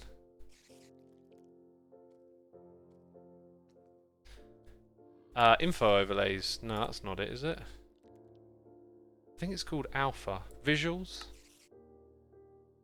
That's the one. So, like, I can... Oh, it does it live now. It used to be you have to reload it. So I could do that. That's still pretty strong, isn't it? Dang, I mean, how little do I... Doesn't really feel like what I'd expect that much to be, right? So let's go back in. Oh, it's actually, it's changing... Right, it's changing the bone block one. Oh, these are different from one another. Okay, do not know what one that is, but... That's actually it. Oh, I don't know then. It only changed that bit. It took me a second to realise it. X, does it feel different playing standing up and sitting down, says Caspar. Some questions answer themselves. It does, because I am standing and not sitting. You know, what was that question we had the other day about Grian on Hermitcraft? Do you think, you know, Grian's made a difference to Hermitcraft? It's like... Well, yeah, it's like, if you've got an equation, right? Like a math equation, 1 + 2 + 3 = 6. If you take 3 out, then the answer's different. So, like, yeah. Yes is the answer to the question. Is a standing desk worth the investment, says Taubar. I think what's worth the investment is, and I think it's very general to say, if you spend a lot of time at a computer, I think pretty much everyone would feel the benefits of switching posture. Okay, that doesn't seem to be, in my opinion, of all the time I've spent learning about this stuff, that doesn't feel like one of those, you know, person-specific type things. Changing your posture will be good for you. I think you've got to have, like, you've got to factor it in. If you spend an hour a day sitting at the computer, probably not really worth it, because unless the rest of your time is spent sat down, then maybe it is. That's basically it. You want to make sure you have a mix throughout your day of changing postures. And so this might not be the best choice if you don't use your computer a lot, right? But let's say you always use it for an hour a day and it's the only, you know, maybe it's the only opportunity to stand, then maybe it can be a good decision. For me, having to spend so much time at the computer, I have to have a one that I can change, because I couldn't just stand at it all day long, right? It's about changing your posture frequently. That's really the main goal, is to just get that frequent posture change so you're not strained in the same position constantly. Right, now what I really wanted to do actually was develop more of the sort of bone with the black concrete part over here. What I should probably do is really just focus on bringing it down to the level we're at here, otherwise we're going to end up all over the place. Got to make decisions about all this stuff, you know. It's weird building a rib cage, funny enough. Okay, we got messages from chat I will read. Uriel86 as being so easy going about helping others, however, can be a recipe for getting taken advantage of. If people get caught wins that you'll just do what you're asked, this includes family and friends.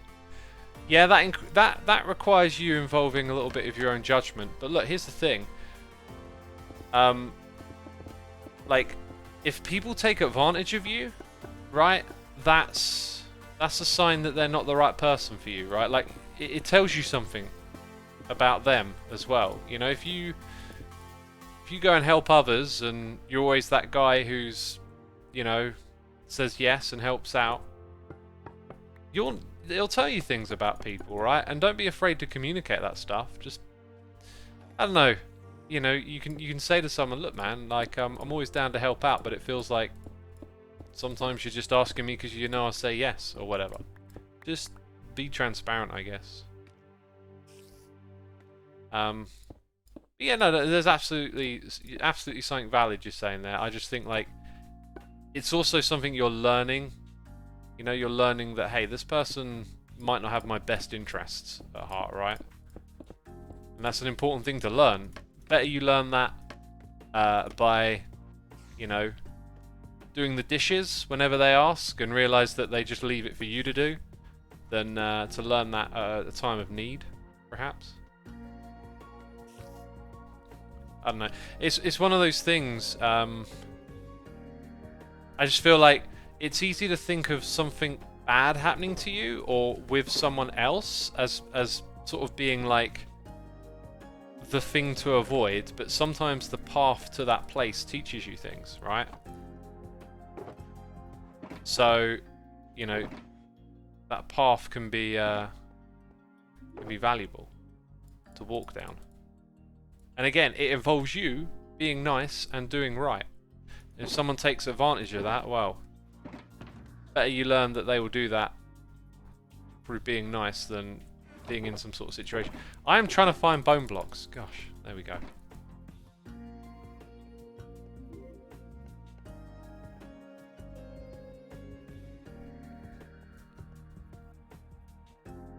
A name our books does actually make sure that my friends and my family know that I will always say yes. I want to give a sense of security that I cannot have.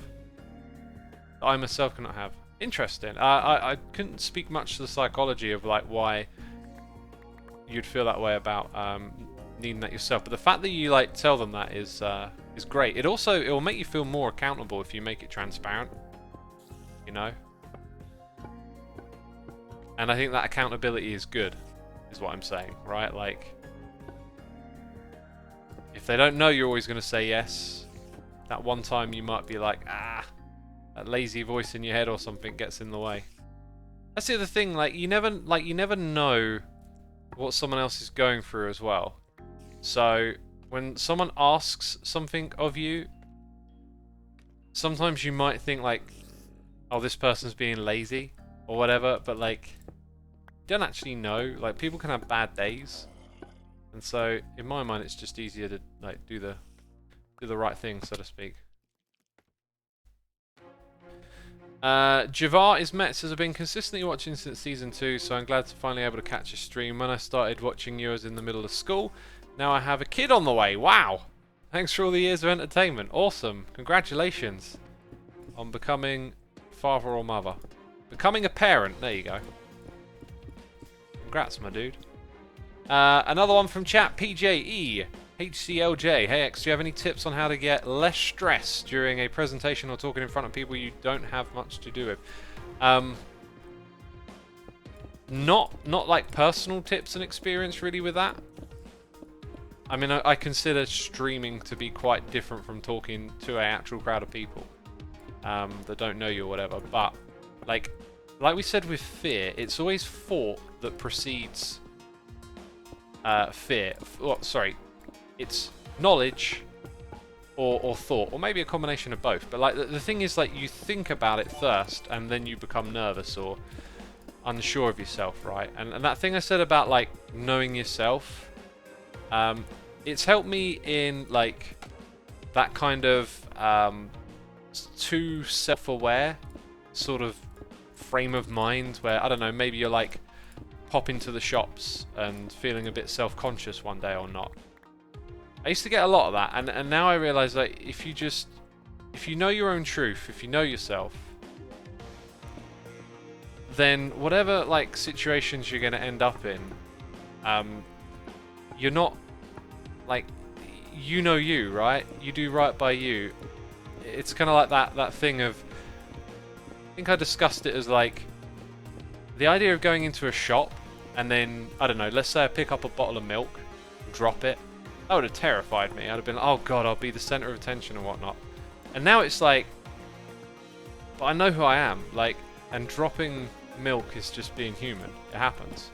And if someone's there, you know, oh my god, look at that fall. That's on them. That's not on me. It happens.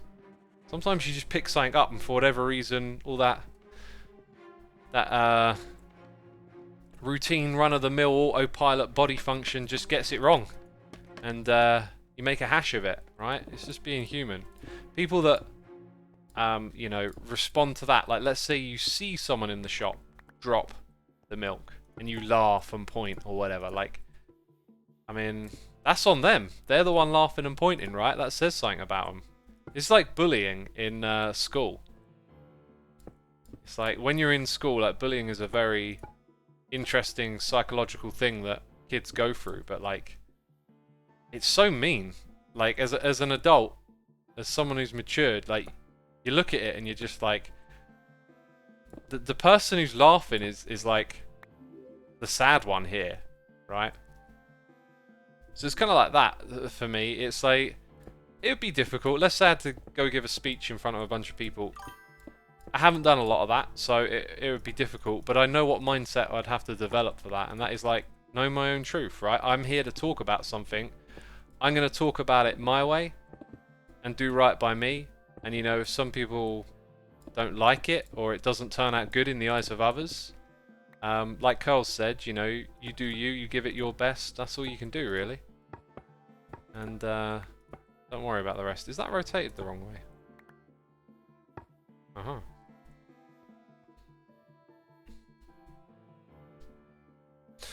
Yeah.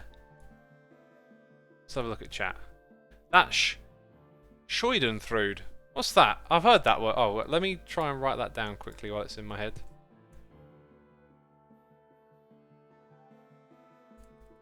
That's that. I've heard that word before. I'm going to write that down and search it.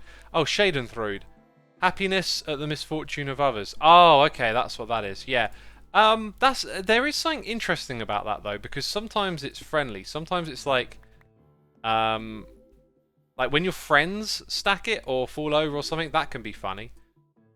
There is something about other people receiving like pain or harm that, you know, isn't grave, you know, isn't going to kill them, that can be funny. But it's not, I think it's more of a sympathetic reflex than it is, you know, you don't actually like take pleasure in the fact that they've gone through pain, but it's like, we all know what it's like to trip over and it's kind of funny. Watching the Depp Heard trial is a good example, says Stigma. Ah, okay, well, I don't know much about that because I haven't been watching it. I personally just feel a little bit like, this is, from what I understand of all that's going on there, this is like someone else's life just being like dragged into the court of public opinion for scrutiny over some stuff that I would just find like excruciating if these sorts of details of one's life were like just shared publicly like that. I just feel like I don't want to know, right? Like, I don't want to know anything about it. It just feels wrong. Like, this is none of my business is kind of how I feel about all of that. So I haven't really paid attention to a lot, but I pick up on some opinions and things here and there, and I get the impression that Johnny Depp is sort of winning over people's favour, I guess. But again, it's like, just feel like I shouldn't have anything to do with this. You know, it should just stay in the court, and it's weird how like this court proceeding is just a public trial too. Another one from the chat. Shagrin, you mentioned how you used to be when you were younger as opposed to how you are now. What made you start to realise you wanted or needed to change, and is there any more advice you can give to others in similar situations? If you want change, if you want to change, that idea that you want to change, that's the thing that you have to home in on, right? That's the thing that you have to be like, I gotta listen to this voice. Even if it's like painful and difficult, you gotta work on it, and it's hard work in the beginning. You can't tell people things if they don't want to listen, right? And so when I was younger, I didn't want to listen. Even when I knew I needed to change something, I didn't want to listen. But at a certain point for me, it kind of became obvious that like change is inevitable, and you got to put in the work to change. And you know, no one else can do it for you. You got to do it for yourself. And so you get to a place, at least for me, where you're on a path of change. You're trying to become a better person and figure things out.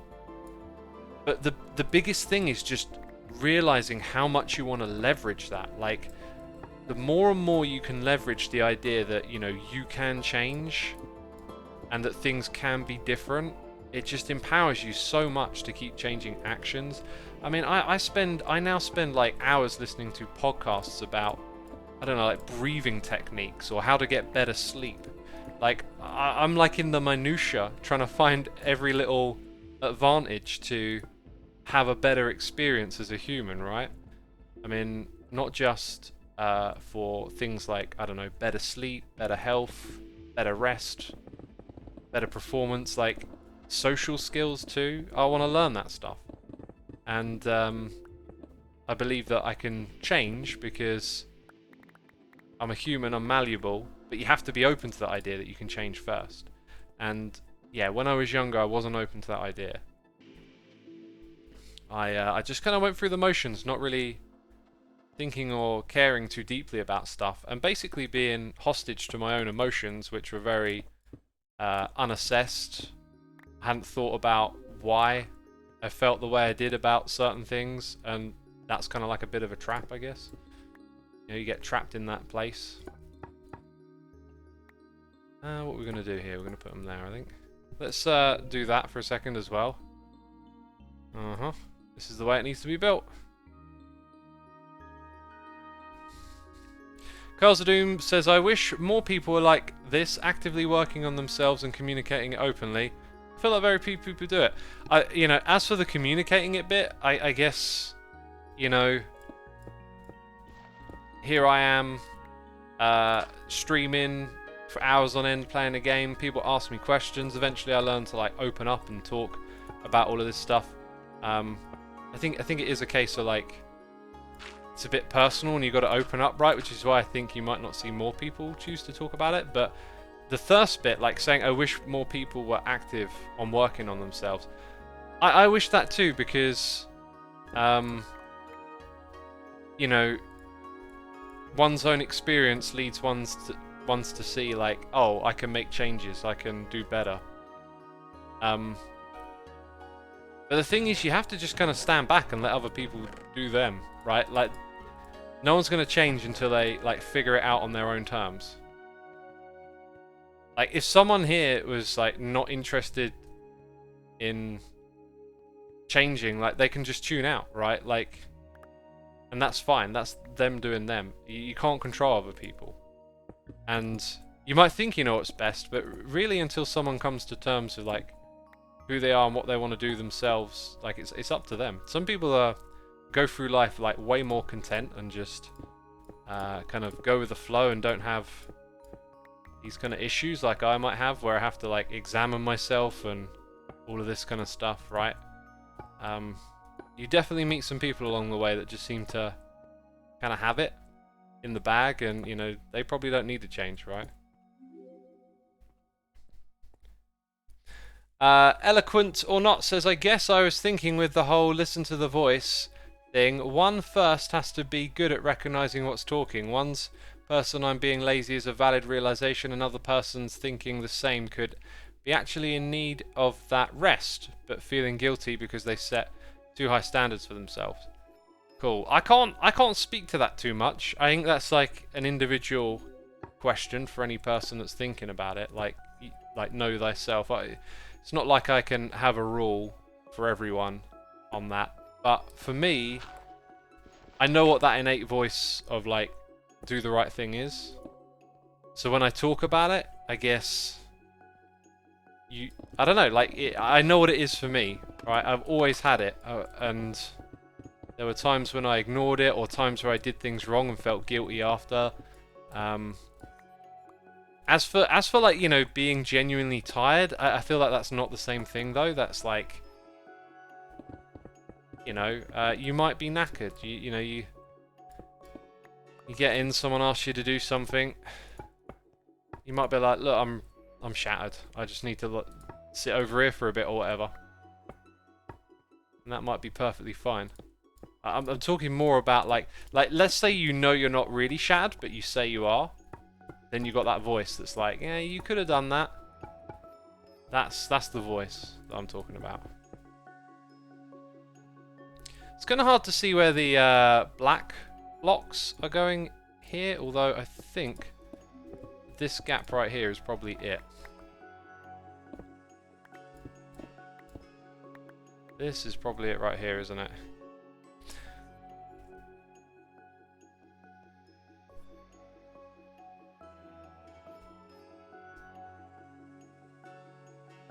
Talbar says, since my girlfriend broke up, I started to live more impulsive. I kind of YOLO life, as the kids say these days.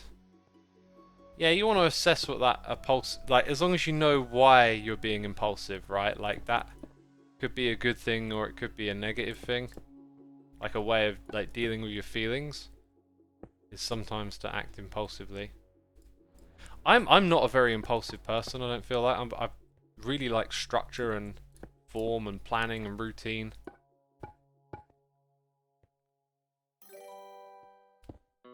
Yeah, I've never really been an impulsive one.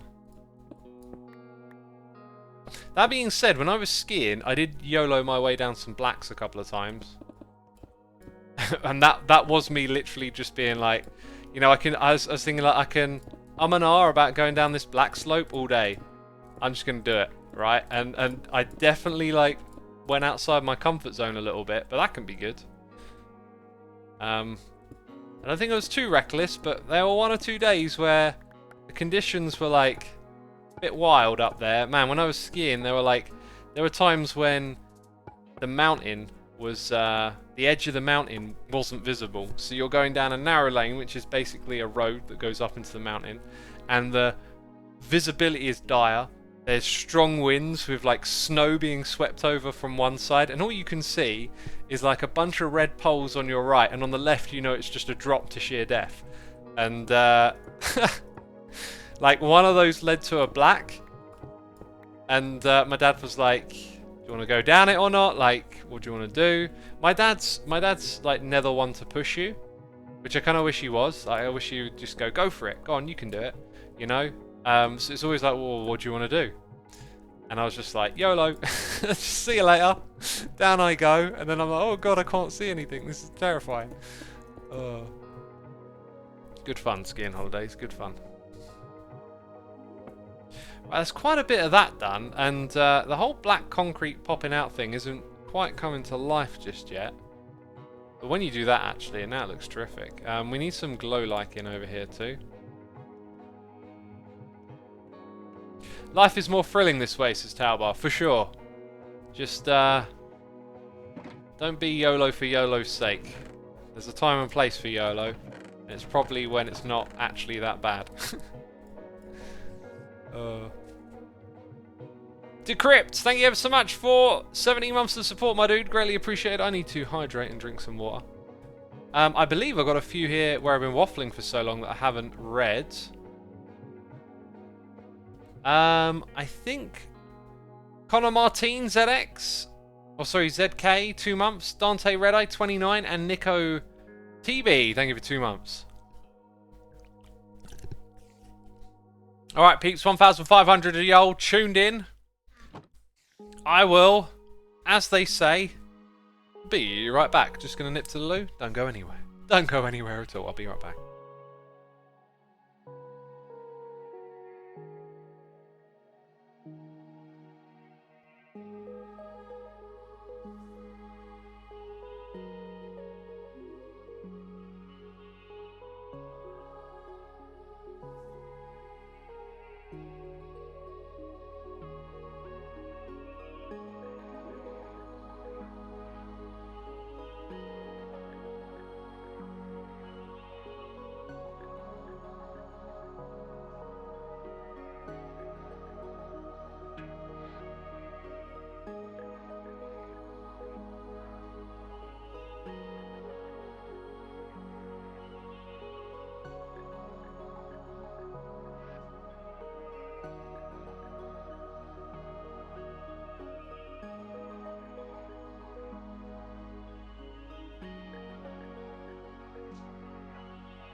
Guess who's back?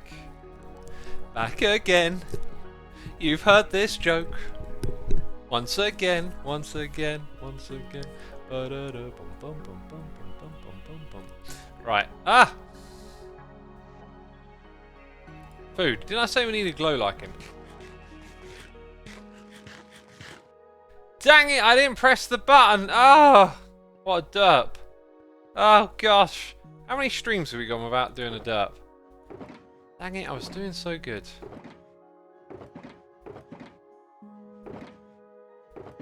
Glow like in brain. So slow.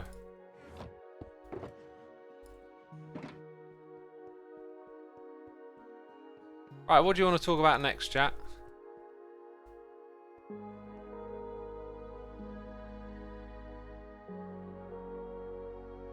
If there was ever a beginning of the universe, the energy you are created from was made in a way so you are as old as the universe itself.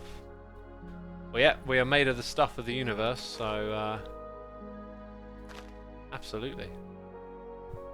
This is where we need this one and that one. Uh-huh. I mean, some of that might come from these torches now I think about it, but yeah. I say we keep going down in this corner for now. That's the way I want to do this.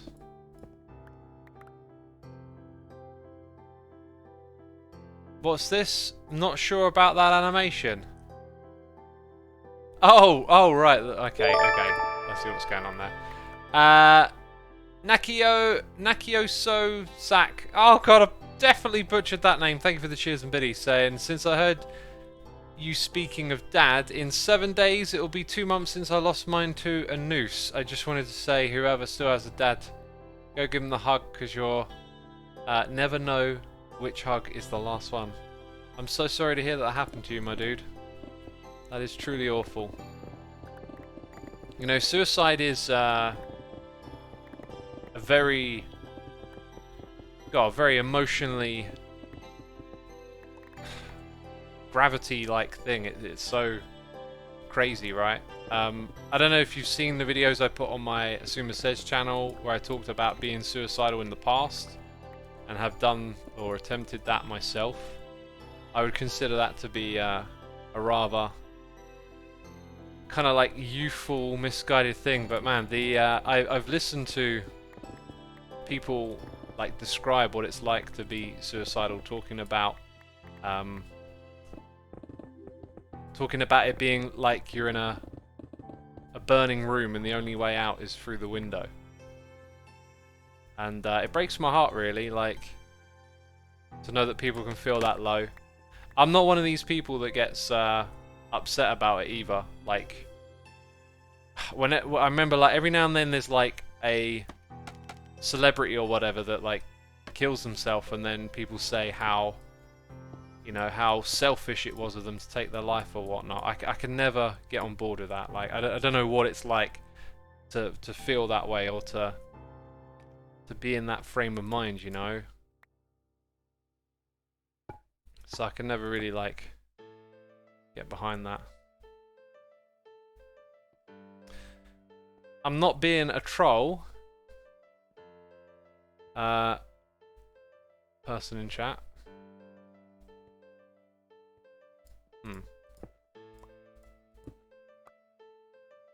Without giving away too much info, it's tough, says Fuzzball. Yeah, I mean, I know people that have been affected by it quite directly too, now I think about it.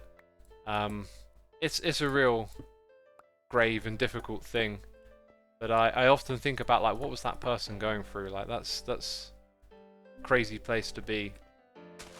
And like, I can't like pass judgment on that or anything.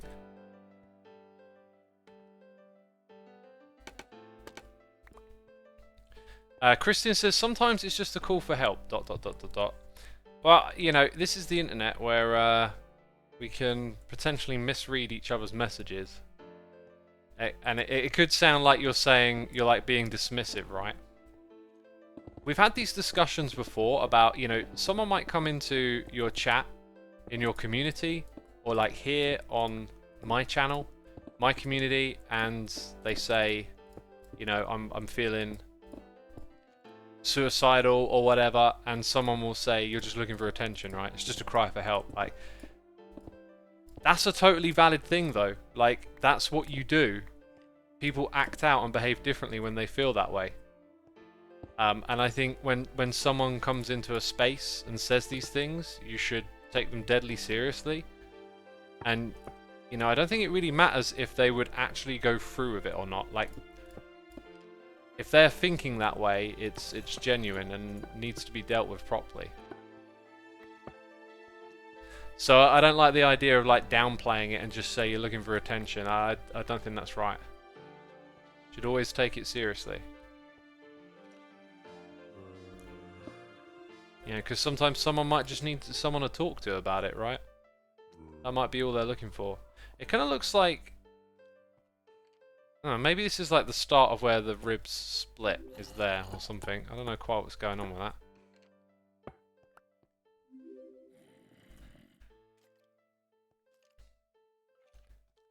Fuzzball says, I don't tend to put too much in the public eye, like a live stream. I've been there, and recently too.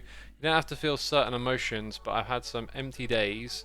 Without any motivation, no goals, nothing excites me. I'm bored, my hobbies are fleeting, etc. Even on days off work, you'd think, oh, you can just chill. Sometimes it's not like that, and my brain feels nothing.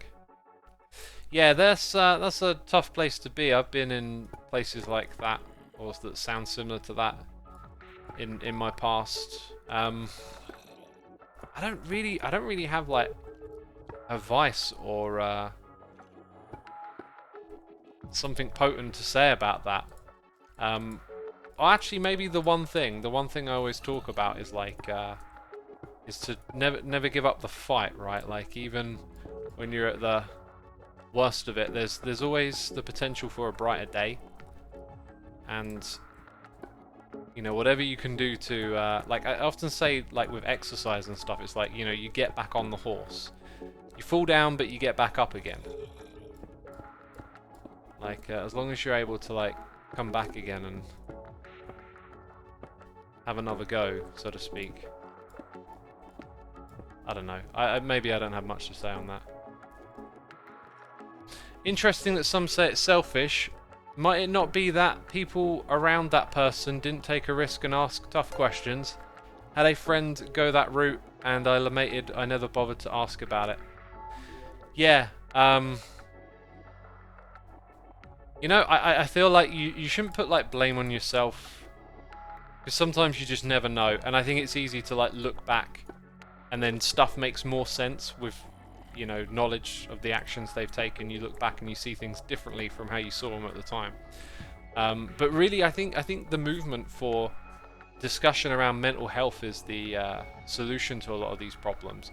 To make it more of a societal thing where we have more of an open space to talk about our feelings and struggles.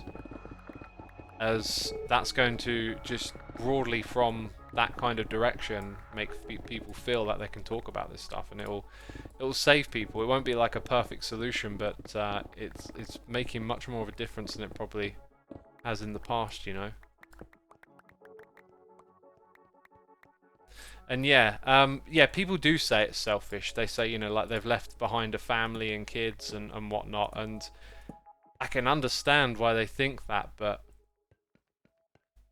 I'm not saying that they're not selfish, just I don't know what it's like to be able to go through with that.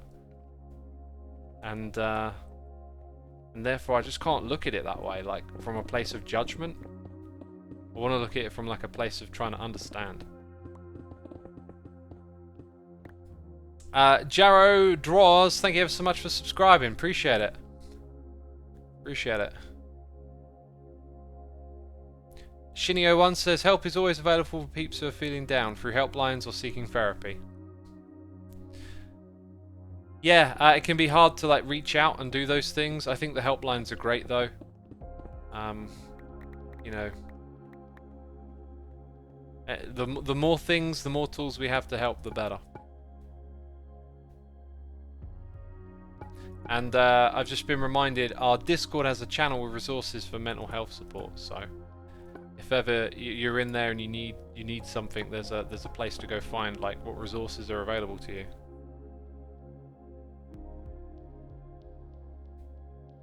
It's like saying that someone crying out in pain because they broke their leg is being selfish. Yes, they are, because they're in pain. Zedro, that is really a really simple analogy that says a lot, I think. Absolutely, yeah. Yeah, I totally get that. Do you know what? I should be using my other pick a little bit here, because we always want that cobblestone, right? I should go fish it out in a bit.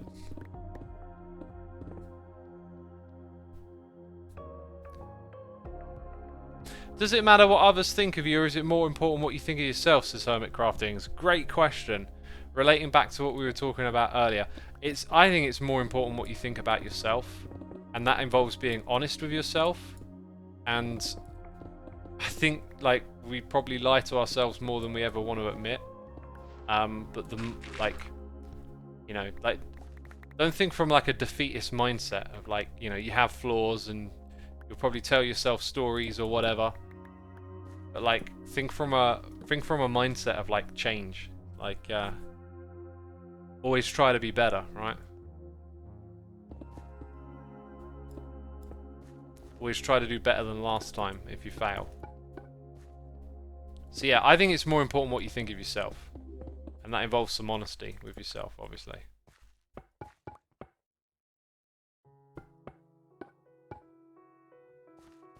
I mean, I tend to think of myself like, here are all the ideas that are available to me, and I'm trying to get better ideas in place all the time for how I should act. And so, like, here's how I act, and sometimes I get it wrong, and, like, it doesn't feel good when I get it wrong, but here's, you know, so then how can I get it right next time? And, you know, you get it wrong a lot of times, but with that mindset, slowly over time, you do get more of them right than wrong, and you just keep trying to do that. Just keep trying to bake in the better ideas, the better responses, the better ways of being, and try and like drill them into who you are.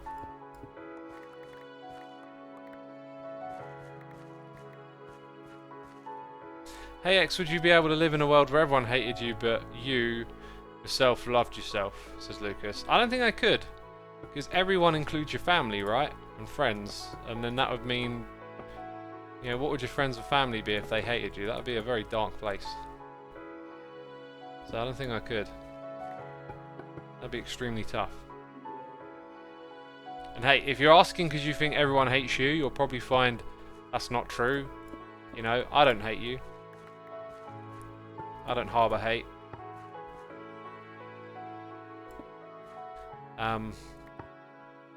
So yeah, if you're thinking that way, if you're asking me that because that's how you feel, I would say that, hey look, like, it doesn't logically make sense, right? That everyone would hate you. That's not how the world works. There's so many people out there. It's too many people to count. So it's like, to begin with, it's an illogical way of thinking. It's irrational, it's emotional. So it's like your feelings are manifesting into these thoughts and they're not being helpful to you.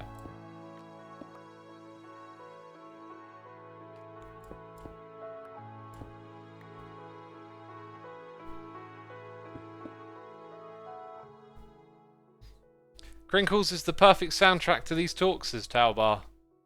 Yeah, the music's pretty accommodating right now, isn't it? Well, humans are emotional, says Akaila. Absolutely. Of course we are. And emotions are valid.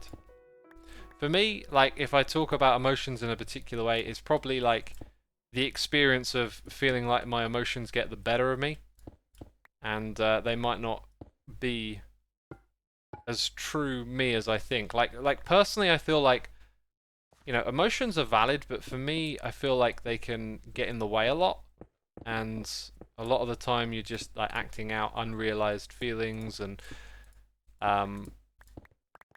it's almost like the logical mind can offer up like a lot of insight to that. How can I put it? Like, you can step back from your emotions. You don't have to always be so in them and invested. And when you step back, you give yourself space to like make more rational decisions and whatnot, and you realize that your emotions can be very like controlling.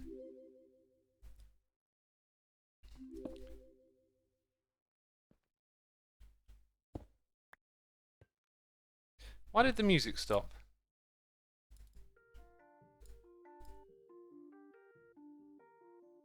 Talbar says, I say something about the music and then it stops.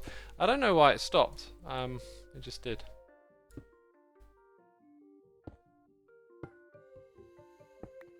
I'm realizing now that I've just realized this project is possibly insane in terms of scale. Like, I'm now just thinking, hang on a minute, we've been here for an hour and we've done this. Like, there's probably another 40 hours minimum that goes into this project. Dang it, we'll just have to hang out more and chat, you know, in order to get it all done. I'm feeling like I'm clearly at a bit where the whole ribcage thing is kind of open. It's just, I'm just not sure where to put these blocks now. They're going to conceal the back of it. And none of this has to be perfect either.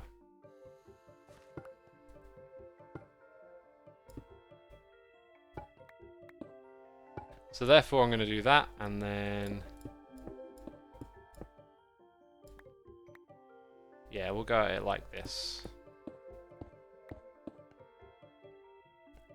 So then these blocks need to be bone. Huh. Not bad, not bad. There might be a faster way, layer by layer, for example, says Talbar. I don't know. Like, I could do it one layer at a time. It'd be worth experimenting with. I guess that's what you gotta do. You gotta do little experiments. An important thing to understand about depression is that people have something called anhedonia, which means they've lost their ability to enjoy things in life as well as motivation. That's why you can't just tell them to look at the bright side in a lot of cases. And also seeking help can be super hard for this reason, but in the end that's usually the best and sometimes only way to get better. Yeah, I've been in states of depression like a long time ago, and I wouldn't consider them so severe looking back on it to describe it like that, but I mean, it was difficult and felt like that maybe at the time, but I don't know, you look back at yourself differently. Like, I feel like so much of memory and you know, even things like you know, what's your favorite this, what's your favorite that, it's all in the moment. And because of that, it's hard for me to like fully assess some of that stuff, but I definitely went through some difficult feelings like that. And what I didn't have at the time was this idea of just like putting up the fight, I guess, which is how I think I would feel about it now, but who knows, like, that might not work. It's not the same, it's a very different thing. But yeah, that's essentially like, I'm thinking, if something happened to me and I ended up feeling this way, it'd be about putting up a fight. But you might lose the spirit for that, too.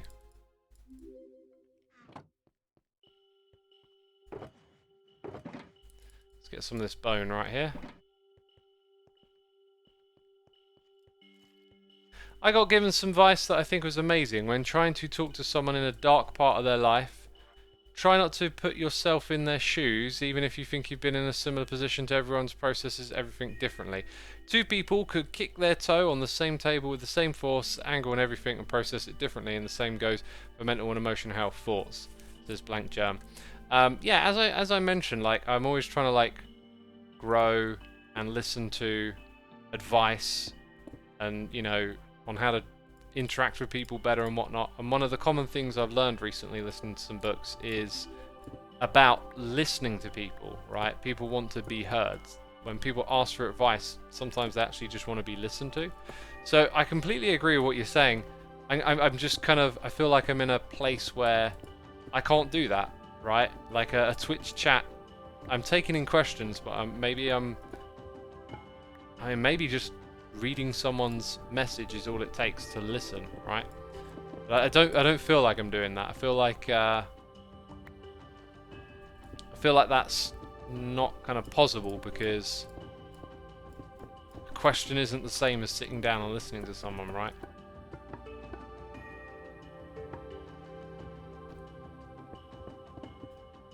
Right, that can be like this.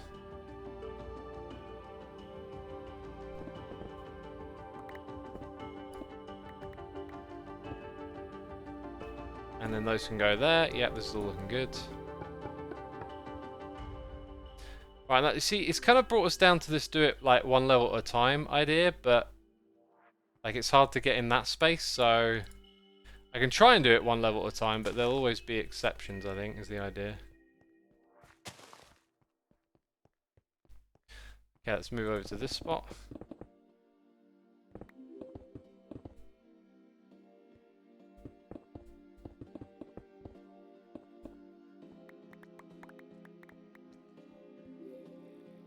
It's also hard to listen to someone in a Twitch chat over thousands of viewers, says 2%. Yeah, I mean, logistical issues as well as just the nature that, you know, it's not like sitting and listening to someone talk, is it?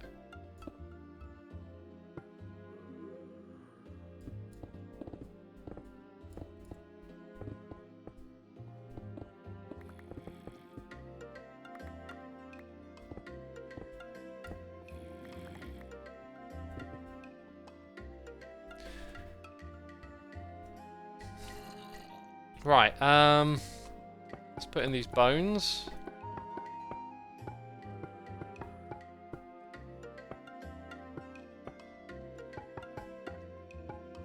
And that'll give us a big picture of everything coming together, I think. Oh, actually, kind of want to leave that little bit open there, because we use that to get around. Dang, yo, that's looking crazy impressive. It's going to open up so much more, though. Ooh. That's a nice screenshot right there. Peeps, you probably know what that means, though. We've come to the end of the stream, so be sure to hit that follow button. Thank you all for coming by and tuning in today. It was nice to hang out and chat. Big thank you to all of my mods, my Patreons, all the peeps gifting subs. Y'all are appreciated. Thank you everyone for tuning in. Today we will go riggedy raid. Who are we going to riggedy raid? Where's the raid button? There it is. Oh, Mr. Good Times to Scar is streaming, I see. More Hermitcraft action for y'all then. Let's get that raid going. Alright, that's it. Thank you ever so much, everyone. Take care of yourselves. Hit the raid button. And I'll see you again soon. Bye-bye.